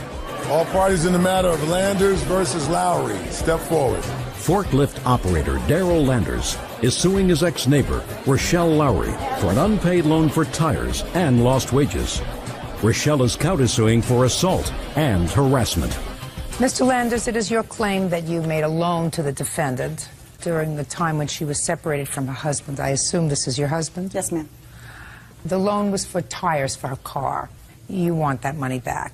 Yes. You say that you gave her other monies, you paid for other things during the course of your brief relationship. You don't want that money back because that was a gift, but the tires clearly a loan. Yes, ma'am. Miss Lowry says that the tires as well were a gift from you. There was never any discussion of repayment for the tires. And she has a counterclaim because she says that you became both abusive and assaultive when she reconciled with her husband. And she has a whole litany of things that you allegedly did to her. How did you meet her? Met her, she moved into an apartment. It was a fourplex. She moved into an apartment right below me, not right below me, but kitty corner below me. Okay. So they lived and there when she moved into the apartment complex, was she with her husband or not with her husband? Yes, for a few months, I guess, before he went to prison. And when did he go to prison? Imagine a year ago. Not sure the Give me exact the date. month. When did he go to prison? April. April of 2003? Yes, ma'am. And how long was he incarcerated? He got out of prison, was it April this year? January 8th. And when did you begin a relationship with Miss Lowry? Sometime around June of A couple of months later. 2003, I guess, yes, ma'am. Tell me how that started. We just wound up, working in the yard together and all that, gardening and all that. I helped her out with some, stuff she needed done, and just wound up. She was going to get divorced because he was gone for 5 years, and lo and behold, it just happened, When was the loan for tires? Her mother-in-law's car broke down about 30 miles from the residence. Mother-in-law's, did you say? Yes. The tires were so bad, one was blown completely and the other one had treads sticking out of it. Okay. When was that, sir? February of 2004. Well, you got out of jail in January, you said. Is that right? Yes. Did you go home? I was back in jail. I think it was January Okay, so you were back in jail. 17th, yes. What did they do, let you out by mistake? Yes. Yes, Your Honor, they did. It's not a mistake now, is it? No. Okay, so she's on her way back from someplace. So what happened? The next day, me and her stepfather went to go retrieve the car, so I put a spare on it, drove it with the one, real bald tire, about 5 miles to a tires place, put tires on it, drove it back home. What did she say to you and what did you say to her that caused you to go back with her relative to get the car? That she would pay me, if I bought the tire, she would pay me as soon as she got her check, which is on the 3rd, and this was like February 29th, so I said, okay. So I charged it on my charge card. And then when it came time to pay me, she skipped town. How much were the tires? $107, I believe. I have the receipt right here in my credit card statement. Can I see them, please? Yes. I have pictures of the car also if you want to see it with the tires. No. Okay. Well, but you're suing her for much more than that, sir. It was for I was told I could do it for wages for the days I missed for going to court. My day's wages. No, you can't. Okay, so then I guess you have to drop the day's wages. $107.08. Okay, so I'll hear you.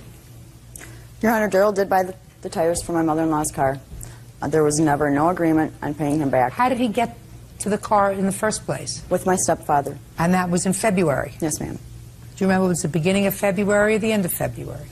It was towards the end of February. And when did your husband get out of prison after they put him back and then He fixed got it out at the end of March, beginning of April. And where's the car now?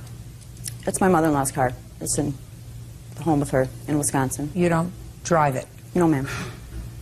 Were you driving it then in February? Yes, ma'am. And you were driving it in March? The first part of March, yes. Now tell me about your counterclaim. I'm countersuing him for the damage he did to my house, to the apartment that I rented. I did not get my deposit back. Part of my deposit, I moved simply because of the fact that he was harassing me, stalking my daughter. I have a 22-month-old baby. Your Honor, I have pictures. I had a garden in the backyard. He dug up all my flowers. He dug up my rose bushes. Did you see him do that? Yes. He also kicked in my front door. Just a second. Let's start. Did you dig up a garden? No, ma'am. Did you have to pay for that? I paid for the flowers, not the part that he dug it up. No. Okay. What else? I don't know if he punched or kicked. I was inside of my living room, my front door. It was a big hole this size. I didn't get half my deposit back because of that. When? That's right before I moved, the end of February. Tell me about it. I was inside of my house. This happened every day, Your Honor. He would call me. Just tell me what happened at the end of February. I was inside of my house with my daughter, and he was banging on the door and banging on the door. Let me in, you owe me money. Oh, just let me in, you owe me money. Can I say it on TV? Shh, just a second. Let me in, you owe me money. Mm-hmm. And what did you say to him? I said, Daryl, you're drinking. You're not coming in my house. No. Quit calling me. Quit coming over here. Okay. So he wanted his money. Mm-hmm. And you already told him that you weren't going to see him anymore. I told him to stay away from the house, yes. Okay. I was very scared of him. Okay. When did you start to get scared of him? After I seen through him, my husband kept warning me. Just a second. When did you start to get scared of him? Very scared of him? No, let's say a little bit scared of him. Beginning of the year. Beginning of January? Before he even bought the tires. So why did you let him buy the tires? I didn't have any other choice. I was a single mom. I was sick. I had no money. Why'd you get a job? I'm disabled, Your Honor. What's the matter with you? I have Wagner's vasculitis. What does that mean? It's like a form of cancer. It attacks my heart, my lungs, and my kidneys. And when were you diagnosed with that illness? 1994. It seems to me you can do everything else except work.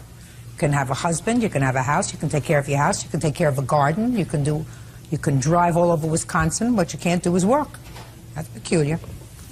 Who wants $107 for the tires? You went back to your husband. Give him the $107. Okay? You got it? Good. Counterclaim's dismissed. That's all. Thank you, Your Honor. Parties are excused, Ms. Stefan. The whole time I kind of knew she was using me somewhat, but towards the end I thought it was just, that's all it was for. It was an everyday thing. He gave me money, gifts, helped me pay my bills. The tires was no exception. She's way out there. I don't know what she's talking about. I'm not real pleased with all of it, so... And I just think that he got lucky that the only thing that happened here was a court proceeding. She had different guys over there all the time, 3, 4 in the morning. I had no idea what was going on, and, as far as I know, she was still getting divorced, but, ours just got too volatile, it fell apart, I think that my wife wears her heart on her sleeve, and she thinks everybody's good, but sooner or later, somebody wants something for whatever they give them. Fellow motorist, weight loss center salesperson Danielle Caruso for ramming her Nissan Sentra in a fit of road rage. Danielle says it was Marquita who hit her.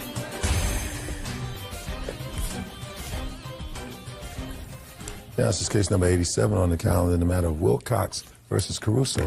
And look, we have visual aids. Visual aids? Visual aids. Would you tell everybody to sit down, please? Oh, yeah, have a seat. Thanks for reminding me.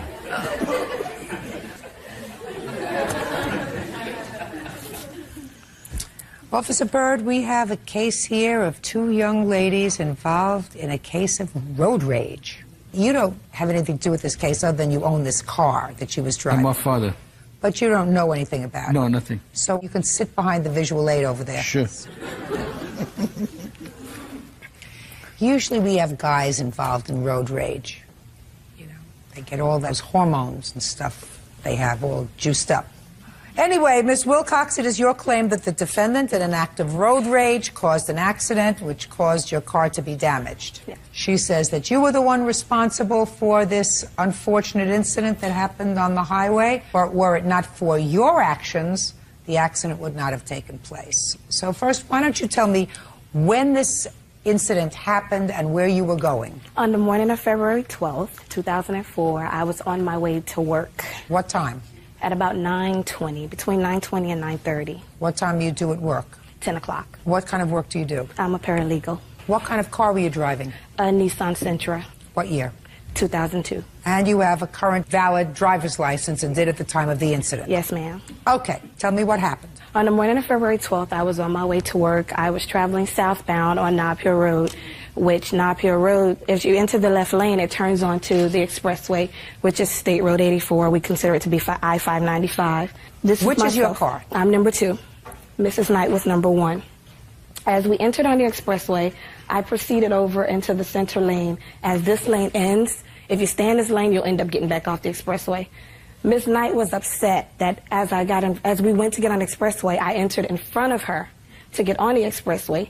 She was behind me yelling obscenities, acting like she was going to bump the back of my car. So maybe you cut her off? Yes. Okay. Yes. Absolutely. Shh.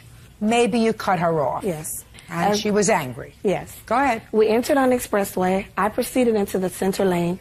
Mrs. Knight came around me from the center lane to make her way into the third lane, where she hit that vehicle, knocked her into the median. She then came around me. As she came around me, she gave me her middle finger, as to say, you know, what the middle finger means. She came around me. She then bumped the front of me to cut me off and knock me out of my lane. She knocked my car spun out of control over here, and then back over here, where I landed into the path of the first car that she knocked out, which is vehicle 3. She continued east on State Road 84, where 2 cars had to follow her to bring her back. Not your car? No. I was knocked off into the median. As she came back yelling, she came back cursing. Okay, stop. Go pick it up in a second. Okay. Let's go. Okay, Your Honor. Actually, there's no way possible that I could have proceeded 3 lanes over, because at 9:30 in the morning on 595, it's a major highway. No, don't tell me what's impossible. I have a picture here just to show you. Okay, so the accurate is, she was in front of me, like she said. I'm here, smashing her brakes on, flicking me off as I waved and killed her with kindness, because my mom always taught me, you kill people with kindness. Don't feed into them. So I didn't. I tried to get over another lane and just chose right here. She got in front of me again, smashing on her brakes on a major highway, flicking me off as I'm laughing at her, because it was kind of comical to me. I was on my way to work as well.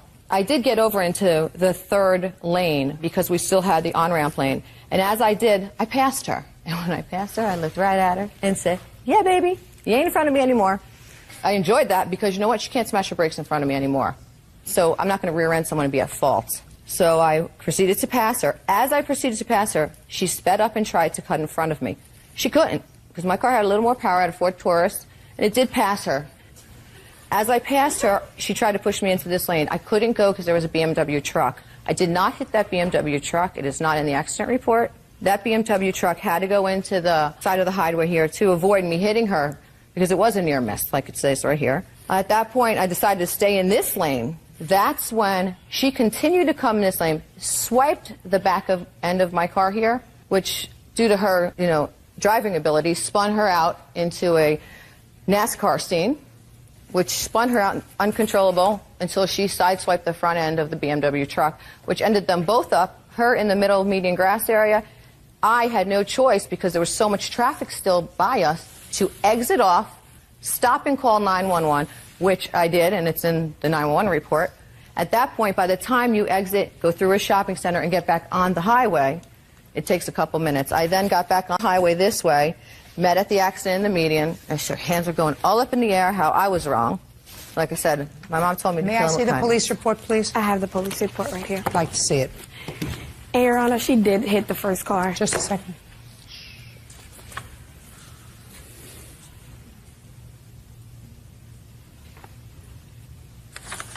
Did you speak to the police officer? Yes, I did. And you spoke to the police officer. Did the driver of the BMW speak to the police Yes, officer? they spoke to each of us separately. Okay, that's what it suggests here. Now, after the police officer questioned the plaintiff and the driver of the BMW, you were issued a citation for careless driving. And I'm going to quote what the police officer wrote in the police report, which says exactly what she says happened. That you were driving fast. It said that vehicle number 3 was traveling on the inside lane, that vehicle number 3 was knocked off the road because of your driving, that you went over from one lane all the way over to the other lane. That's not the way we drive. Excuse me, Your Honor. That vehicle, that is the witness of vehicle number 3, did not, they were on the highway prior to us entering the highway, so she did not see the reason why I was driving accurate exactly. I don't know what she saw or not. All I know is you came onto the highway and you proceeded, because your car, according to this, was going faster than her car, to go all the way over into the far left lane. That's what this says you were doing. You were in a big hurry. To avoid someone from smashing their brakes on. Madam, I do not believe you. I do not believe that this woman got in front of you and then smashed her brakes on so that you would hit her in the rear. She doesn't look like a psychotic to me. Judge Judy continues in a moment. Says, fellow motorist Danielle Caruso rammed her Nissan Sentra in a fit of road rage. Danielle says Marquita was trying to cause an accident. Let me see your damages, please. This is my damage. This is the estimate from her insurance company, and this is my pictures of my car as well.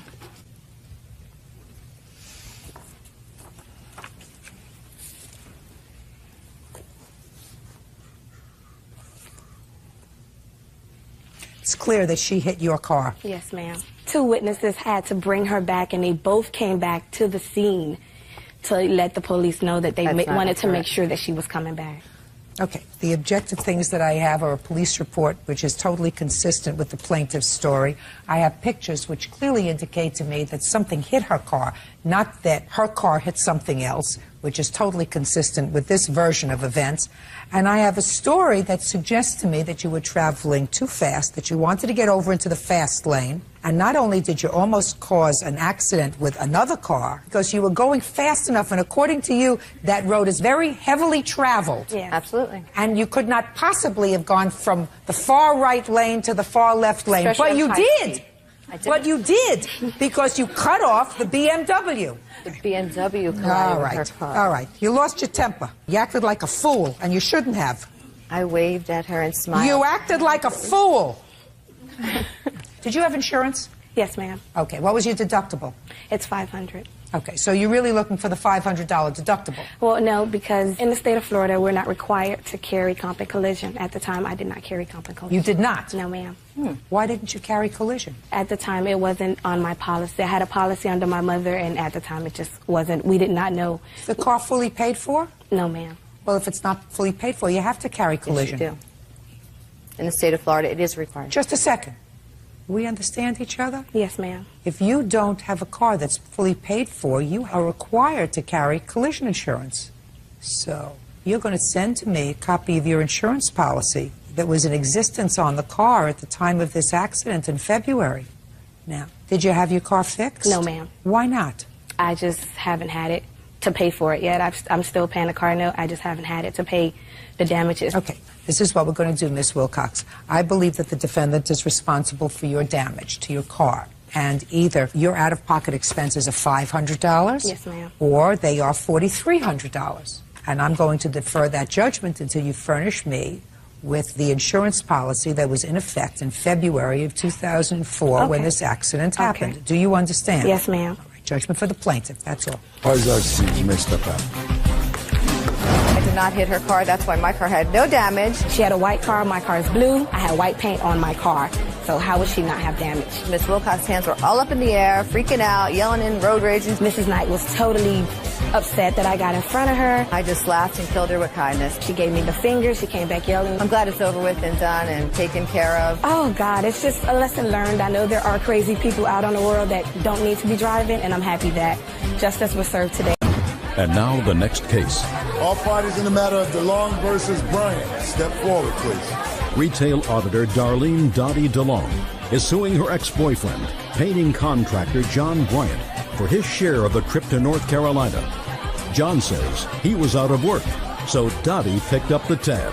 Mr. Long, Mr. Bryant and you were involved in a relationship, and according to your complaint, he wanted to travel from where the two of you were living to his hometown. There was some problem with his daughter and other things, but the problem was he didn't have any money. So you made an arrangement with him whereby you would put everything on your credit card and he would pay you back that money within a certain period of time. And he hasn't paid you back, and you're no longer involved in a relationship. Mr. Bryant said there was never a loan. He just wanted to go back to his hometown, meet his friends and family. There was never any agreement to reimburse you for any of the expenses. Is that right, sir? That's true. Okay. How long were you involved with Mr. Bryant before you decided to accompany him to his hometown?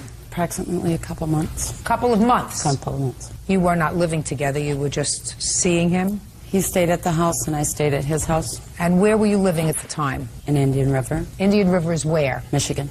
And where is your hometown, sir? Afton, Michigan, just the next town over from Indian River. So this is the trip that you made? No, we went to North Carolina. Oh, well, that's what I want to know. You went to North Carolina? Yes. From Michigan. And yes, how long did that take you? We were gone for 4 days. The ride down's about a 13 to 14-hour ride. When did you travel there? A couple days before the Super Bowl. What prompted you to go? Her wanting to go down, meet my children, my friends. We were sitting in the bar one night. It was during the playoffs, and I would call my friends in North Carolina, and we'd root back and forth about how the Panthers were going to the Super Bowl, and she said, wouldn't it be nice if we went down and watched the game with your friends? And, you know, yeah, sure, it would be great, but I told her that I wasn't working, I didn't have the money, and I thought it would be ridiculous for us to do that because I couldn't afford it. Why weren't you working? It was wintertime in northern Michigan, and I'm a paint contractor, and things are real slow in the wintertime up there. Okay. And she said what to you? She said that she would love to pay for us to go down, do that for me, so we could see my kids, she could meet my kids and my family, my friends. And that's what you did? Yes, she was very persistent. Yeah. Good. Now I'll hear your version of the events, Mr. Long. We went to North Carolina. No, before you went to North Carolina. I don't know what you want to know. We were dating, and his daughter was in trouble. Well, tell me about that. Okay, his daughter was in trouble. He wanted to go see his daughter. She was going into a girl's home, running out, in the middle of the night, sneaking in and out of her house. Is that what he told you? Yes, I have phone bills to prove his calling there. All right, so tell me about the trip to North Carolina. We went to North Carolina. He left me at his friend's house, went over and visited his daughter a couple times. We went to the school to visit his daughter. And the other time, we were at the Super Bowl party at his friend's house. I didn't hear about any loan, madam. I paid for all the gas on the way down on my credit cards, which I have the receipts of his signature. Yes. And he told me that if I paid for it, when he got back to work, he'd reimburse me. When did you expect him to get back to work? When the weather broke up there. March, April. And when is the Super Bowl? January. End of January. End of January. Sorry. Just tell you.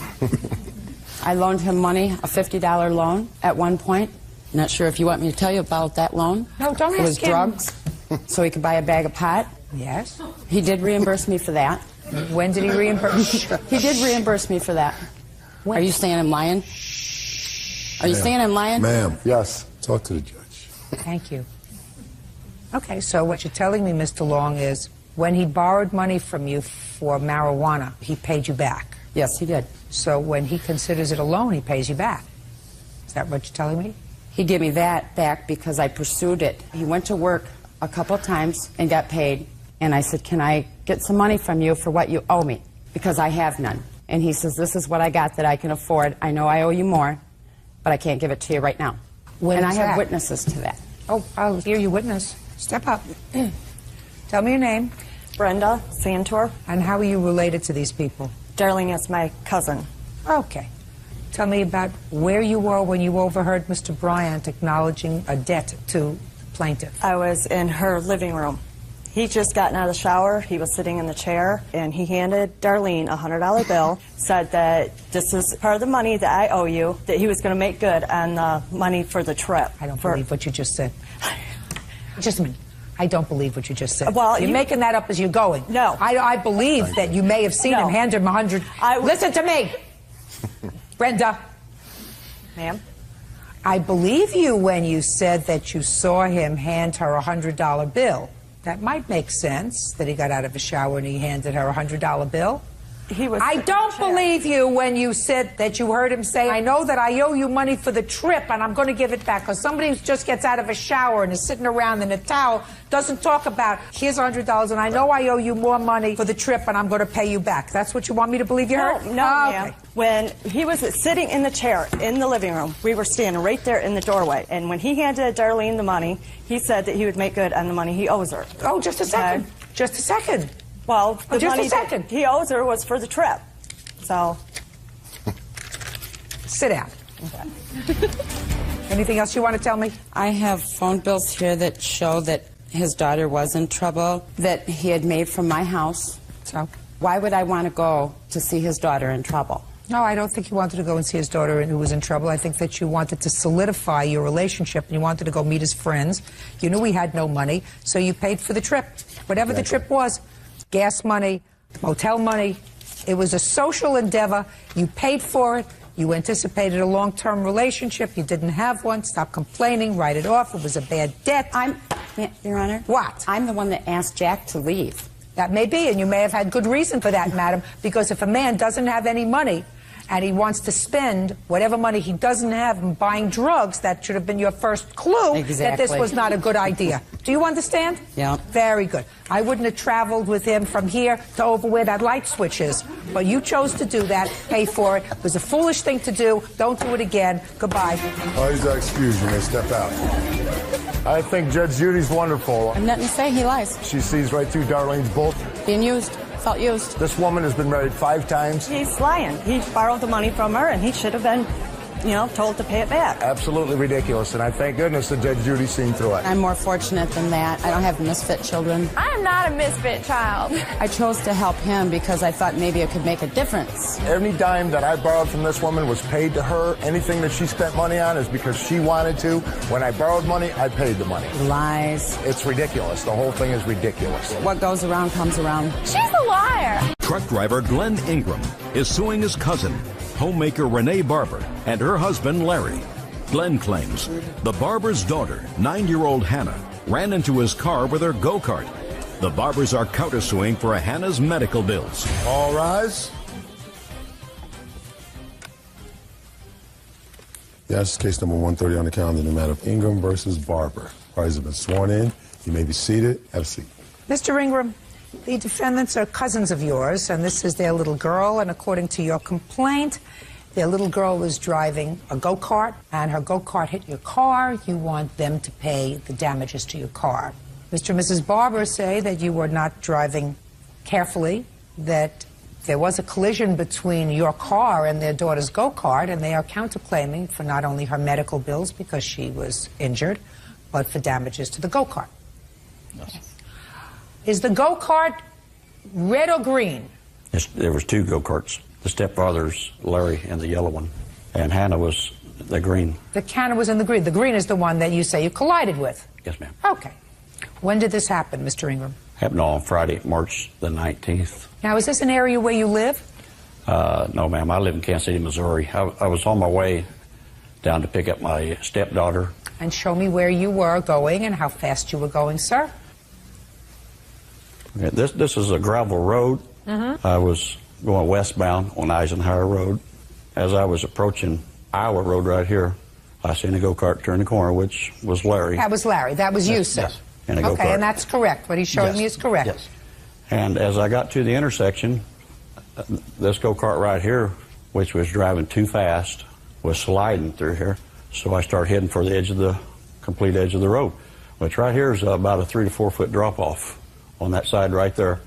So I went to the complete edge. The go-kart hit my front left bumper, had my fender, had my tire.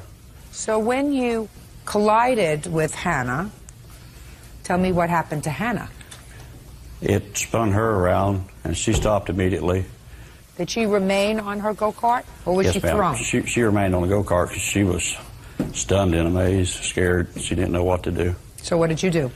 I ended up in the ditch once I got by her, and I stopped in the ditch. I got back, ran back, make sure that she was okay. And I don't know how I missed her feet. I don't know how she come out of it alive. Okay. But she did. Mm-hmm. Right? Hi. Now, do you remember what happened, Hannah? Why don't you come up here and tell me? Because you weren't there, were you, Larry? I was in the... You were in a car. I was in this him. go-kart and You was passed him. Yeah. I just happened to look back at the time she was turning the corner. No, you didn't. So. That's a fib. You didn't turn around. You didn't turn around until you heard something happen. No, I looked back to make sure she turned the corner. You turned around just at the time of impact? I just looked back to see that she was coming around the corner. Is what you're telling me, Larry, that you turned around just at the point of impact? No, I Good. looked back. I just wanted to make sure that that's where you weren't going to try to tell me that, Larry.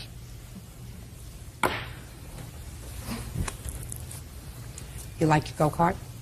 You still drive? No, we still need to fix it. Okay. Tell me about that day in March when you had this collision. I was coming out of the driveway, and Well, would you go over to that sign over there and show me where your driveway is? You could go down and point it out to me, okay? Okay. I was coming out, and I was getting ready to turn the corner. Turn around to talk to me. And I couldn't stop, so I shut the key off. I started turning the corner. Okay, so when you say you couldn't stop, is that because you were going too fast around the corner? Well, why couldn't you stop, Hannah? Because only like half of my foot could touch the brake. The brake pedal was a little too far away. Okay. Had you ridden this go-kart before? Mm-hmm. Many times. So how come on that day your foot didn't hit the pedal? It always been like that. So you have to grow another inch or two. Is that right? Where were you? Do you remember, Hannah, when you turned the key off?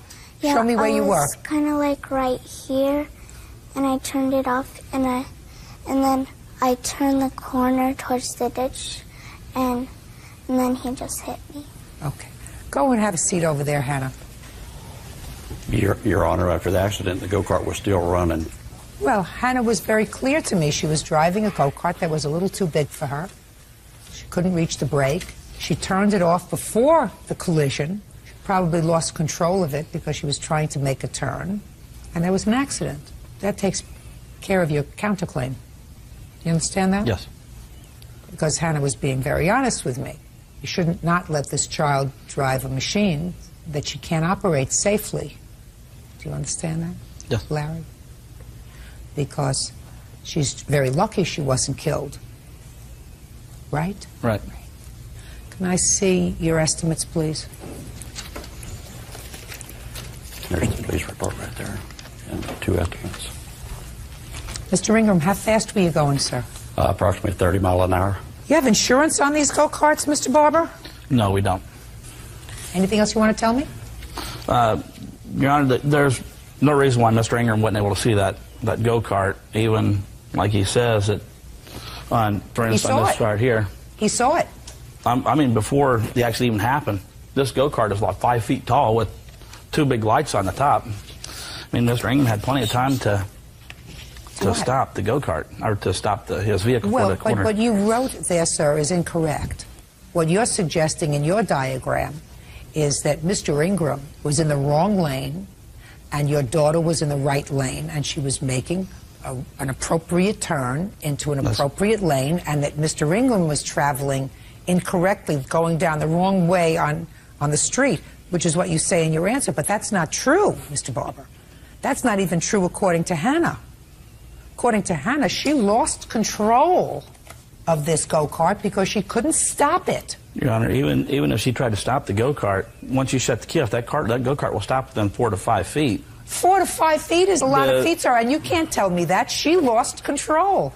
That's not what happened. This is what happened. That's not what happened, Your Honor. That's not what happened at all. This road, Rock Creek Road, is 24 feet wide. There is 3 sets of tracks on Rock Creek Road. That 3rd track is 6 feet over on Hannah's side of the road, which clearly states that Glenn was on Hannah's side of the road. That's loose gravel out there. Show me a police report that indicates that he was on the wrong side of the road. It doesn't state that on Of course this it doesn't. Judge Judy continues in a moment. 9-year-old Hannah Griffin ran into his car with her go-kart. Hannah says she lost control because her feet didn't reach the pedals. Let us assume, for instance, sir, that instead of Mr. Ingram coming down that road, you had a 6-year-old child on a bicycle, and Hannah lost control of the go-kart because she couldn't reach with her little feet the brake pedal. And instead of going into a car causing some damage, she hit a 6-year-old riding on a bicycle and killed him. Who do you think would be responsible? I would be. Right. You know why? Because you allowed your daughter to drive a go-kart that was unsafe for her to drive. Now, the fact that this is a car doesn't make you any less responsible, because I have no indication that he was traveling inappropriately. You don't even suggest in your answer that he was speeding down the road, and you passed him, right? Okay. So you have to pay for the damage to his car. Judgment for the plaintiff in the amount of $1,800. That's all. Parties are excused. You may step out. He lied about the whole accident. Why would I be on the wrong side of the road there, trying to run over somebody? I was hurt on the side because of the seatbelt burn and on my neck. I don't know how she lived through the accident. You know, I'm a truck driver. I drive over the road. I got real quick reflexes. When I seen her come, I head straight for the edge of the road. He did not check on her. He didn't even care that she was even hurt. That's just allegations. You know, I got out of the car immediately and went to her and made sure, you know, she was okay. He stood there on his phone, worried about his car. That's the only thing he was worried about at the time was his car. Not once was he worried about my daughter. And now the next case. All parties in the matter of Up versus Rodriguez. Step forward, please. Web coordinator Debbie Up is suing her former co-worker, computer consultant Thomas Rodriguez, for unpaid rent and a loan to buy a computer. Thomas claims Debbie gave him the computer as a gift. Miss Up, Mr. Rodriguez was a friend of yours. You allowed him to move into your house for a short period of time. You claim that he owes you for a month's rent. Correct. And in addition, you advanced him on your credit money to buy a computer. Correct. According to you, he agreed to make the payments to the company. He made a couple, but when he left, he stopped making the payments, and you want those payments. Correct. Mr. Rodriguez says that the computer was very lovely, but it was in fact a gift from you. And second, he says that he doesn't owe you any money for rent. He was out of your home, and you had agreed to allow him to store some stuff there until he could get it out, but he doesn't owe you for the month, I think it was July. Is that right? Correct. Okay. Why did you move into Miss Up's home, sir?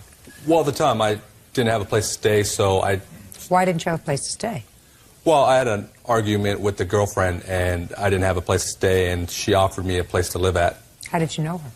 I know her from work. We've worked with each other before, and I've known her for about 3 years. What kind of work? Auto sales. Why did you invite him to come to live in your home? Well, we had been friends for a couple of years, and we had done a lot of stuff together, hung out together, gone to movies together, things like that. Just the two of you? Yeah. I knew he needed a place to live, and I had an extra bedroom, and I said, you know, for a couple $100 a month, you can rent my room in my house. Did he give you any money towards rent while he lived there? Yes, he did. He moved in the end of November, actually Thanksgiving weekend. He paid me for the month of December mid-month. I had agreed that he could pay me mid-month instead of being strapped at the end of the month. Fine. So he paid you for December, January, February, March, April, May, and June? And June. What happened in June? In June, he, as he said, he had gotten back together with a girlfriend. He ended up not spending a lot of time at home while they were renewing their relationship. So he spent many nights away, still had a key, still had a garage door opener, came and went as he pleased. And still had clothes there? Still had clothes there. He had... This was the month of June or July? Actually, both. He, I guess, renewed this relationship sometime in mid-June, and throughout July they kept going and decided that that was going to be... I presume that they're still in a relationship. I have no idea. Good. When did you get your last bit of stuff out of the house, sir? End of June, early July. Well, you have to pay for July if you still had stuff there in July, sir. Well, I had already previously paid her for that month already in the middle of June. Like on June 21st was the last time I paid her for the rent. Did you stay there at all in July? No, I wasn't there at all in July. Yes, he did. He, like I said, he came and went as he pleased in June, and in July, in fact, he spent July 4th weekend at home because I guess his girlfriend was out of town. Does that sound familiar?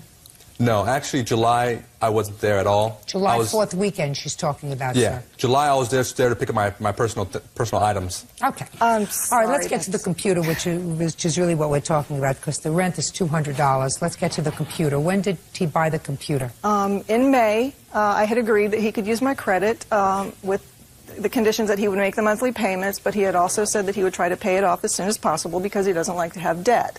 He made the computer arrived. He made the June payment of $103. He made the July payment. Who did he make the June payment to? Actually, he paid me, and then I paid the company. Gave you in cash? Check. You have a copy of the check, sir? No, I don't have a copy of the check. Why not? I didn't realize I would need it. Copy of your check register, sir. No, actually, I don't have that with me. Why don't you have it with you? I wasn't aware that I would actually need it. Of course you need it. Where did you think you were coming? Why would she, Mr. Rodriguez, buy you a computer worth thousands of dollars? She said it was a gift. She said that... Mr. Rodriguez, I want you to listen to my words. Why would she buy you a gift worth thousands of dollars? Because she had feelings for me. And you had no feelings for her? No, I told her... The answer is either yes or no. Is that right? Yes. So you had no feelings for her in any other way other than a friend. So why would you encourage her feelings for you by accepting a gift worth thousands of dollars?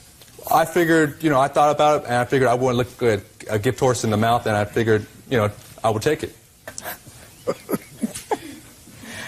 Oh, dear. Do you honestly, Mr. Rodriguez, believe that this lady finds you attractive?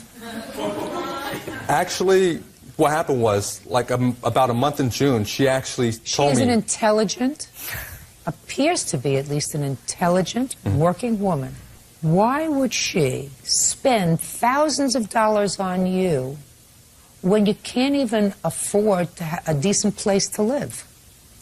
Well, that wasn't the case. The thing was I was just trying to avoid getting to a lease. Just a second. You mean you could afford a decent place to live? Yes. You have children, Mr. Rodriguez? I have a daughter. How old? 13. Do you support her? Yes. How much do you send?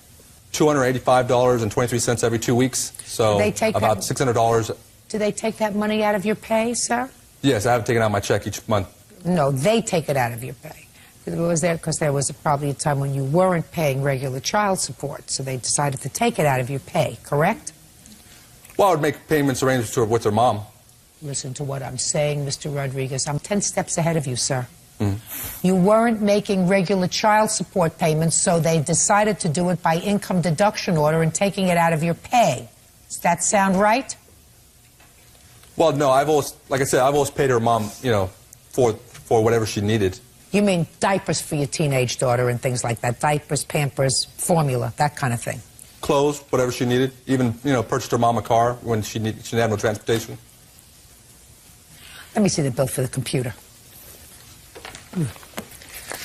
This is the original. People who use other people, Mr. Rodriguez, especially those people who rely on the fact that they think somebody, I'm speaking, that they think somebody is lonesome, and because they're lonesome and they need company, they're prepared to pay for that company, which is clearly what you thought, which I think is probably one of the most amoral things one person can do to another. We understand each other, Mr. Rodriguez? No, Do we understand me? That doesn't mean that you will like what I said. I want to know if you understand what I said. I hear what you're saying. You're going to eat the rent. But you're going to get your $2,900 for your computer. Original price of the computer was $3,152. According to you, we made 2 payments of $103, $104 each. Correct. It's $2,900. You still have the computer, sir? Yes, I do. Are you enjoying it? Yes, I am. Mr. Rodriguez, are you trying to think ahead of what would be the right answer when I'm asking you a question so that you don't again put your foot in your mouth? Is that why you're pausing? No, I'm just listening to what Got it. Judgment for the plaintiff, the amount of $2,900. Parties are excused. You may step up. I had offered several different suggestions, like him financing it through another bank, then we wouldn't have to talk to each other anymore. It seemed to be on his part that he didn't want the friendship to continue. You would have to think, kind of twice about, saying no, but like I said, who would want to look a gift horse in the mouth? It seemed to be on his part that he didn't want the friendship to continue. Well, on several occasions, she's, asked me if I had feelings for her, and I told her, it was just, friends and nothing more. I did ask him once just to clarify, if there was anything beyond friendship that he wanted, and once that was clarified, that was it.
বিকাশ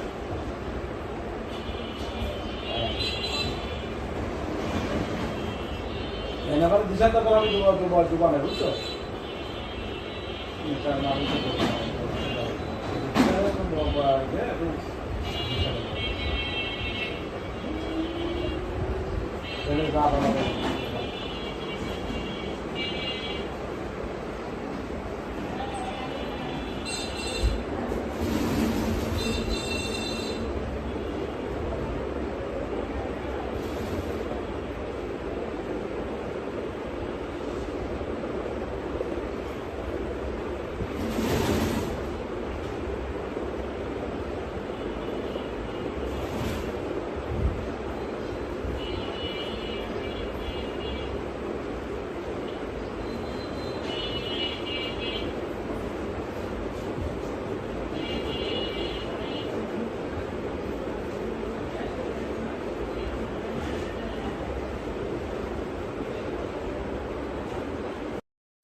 मामला खत्म हो गया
चलो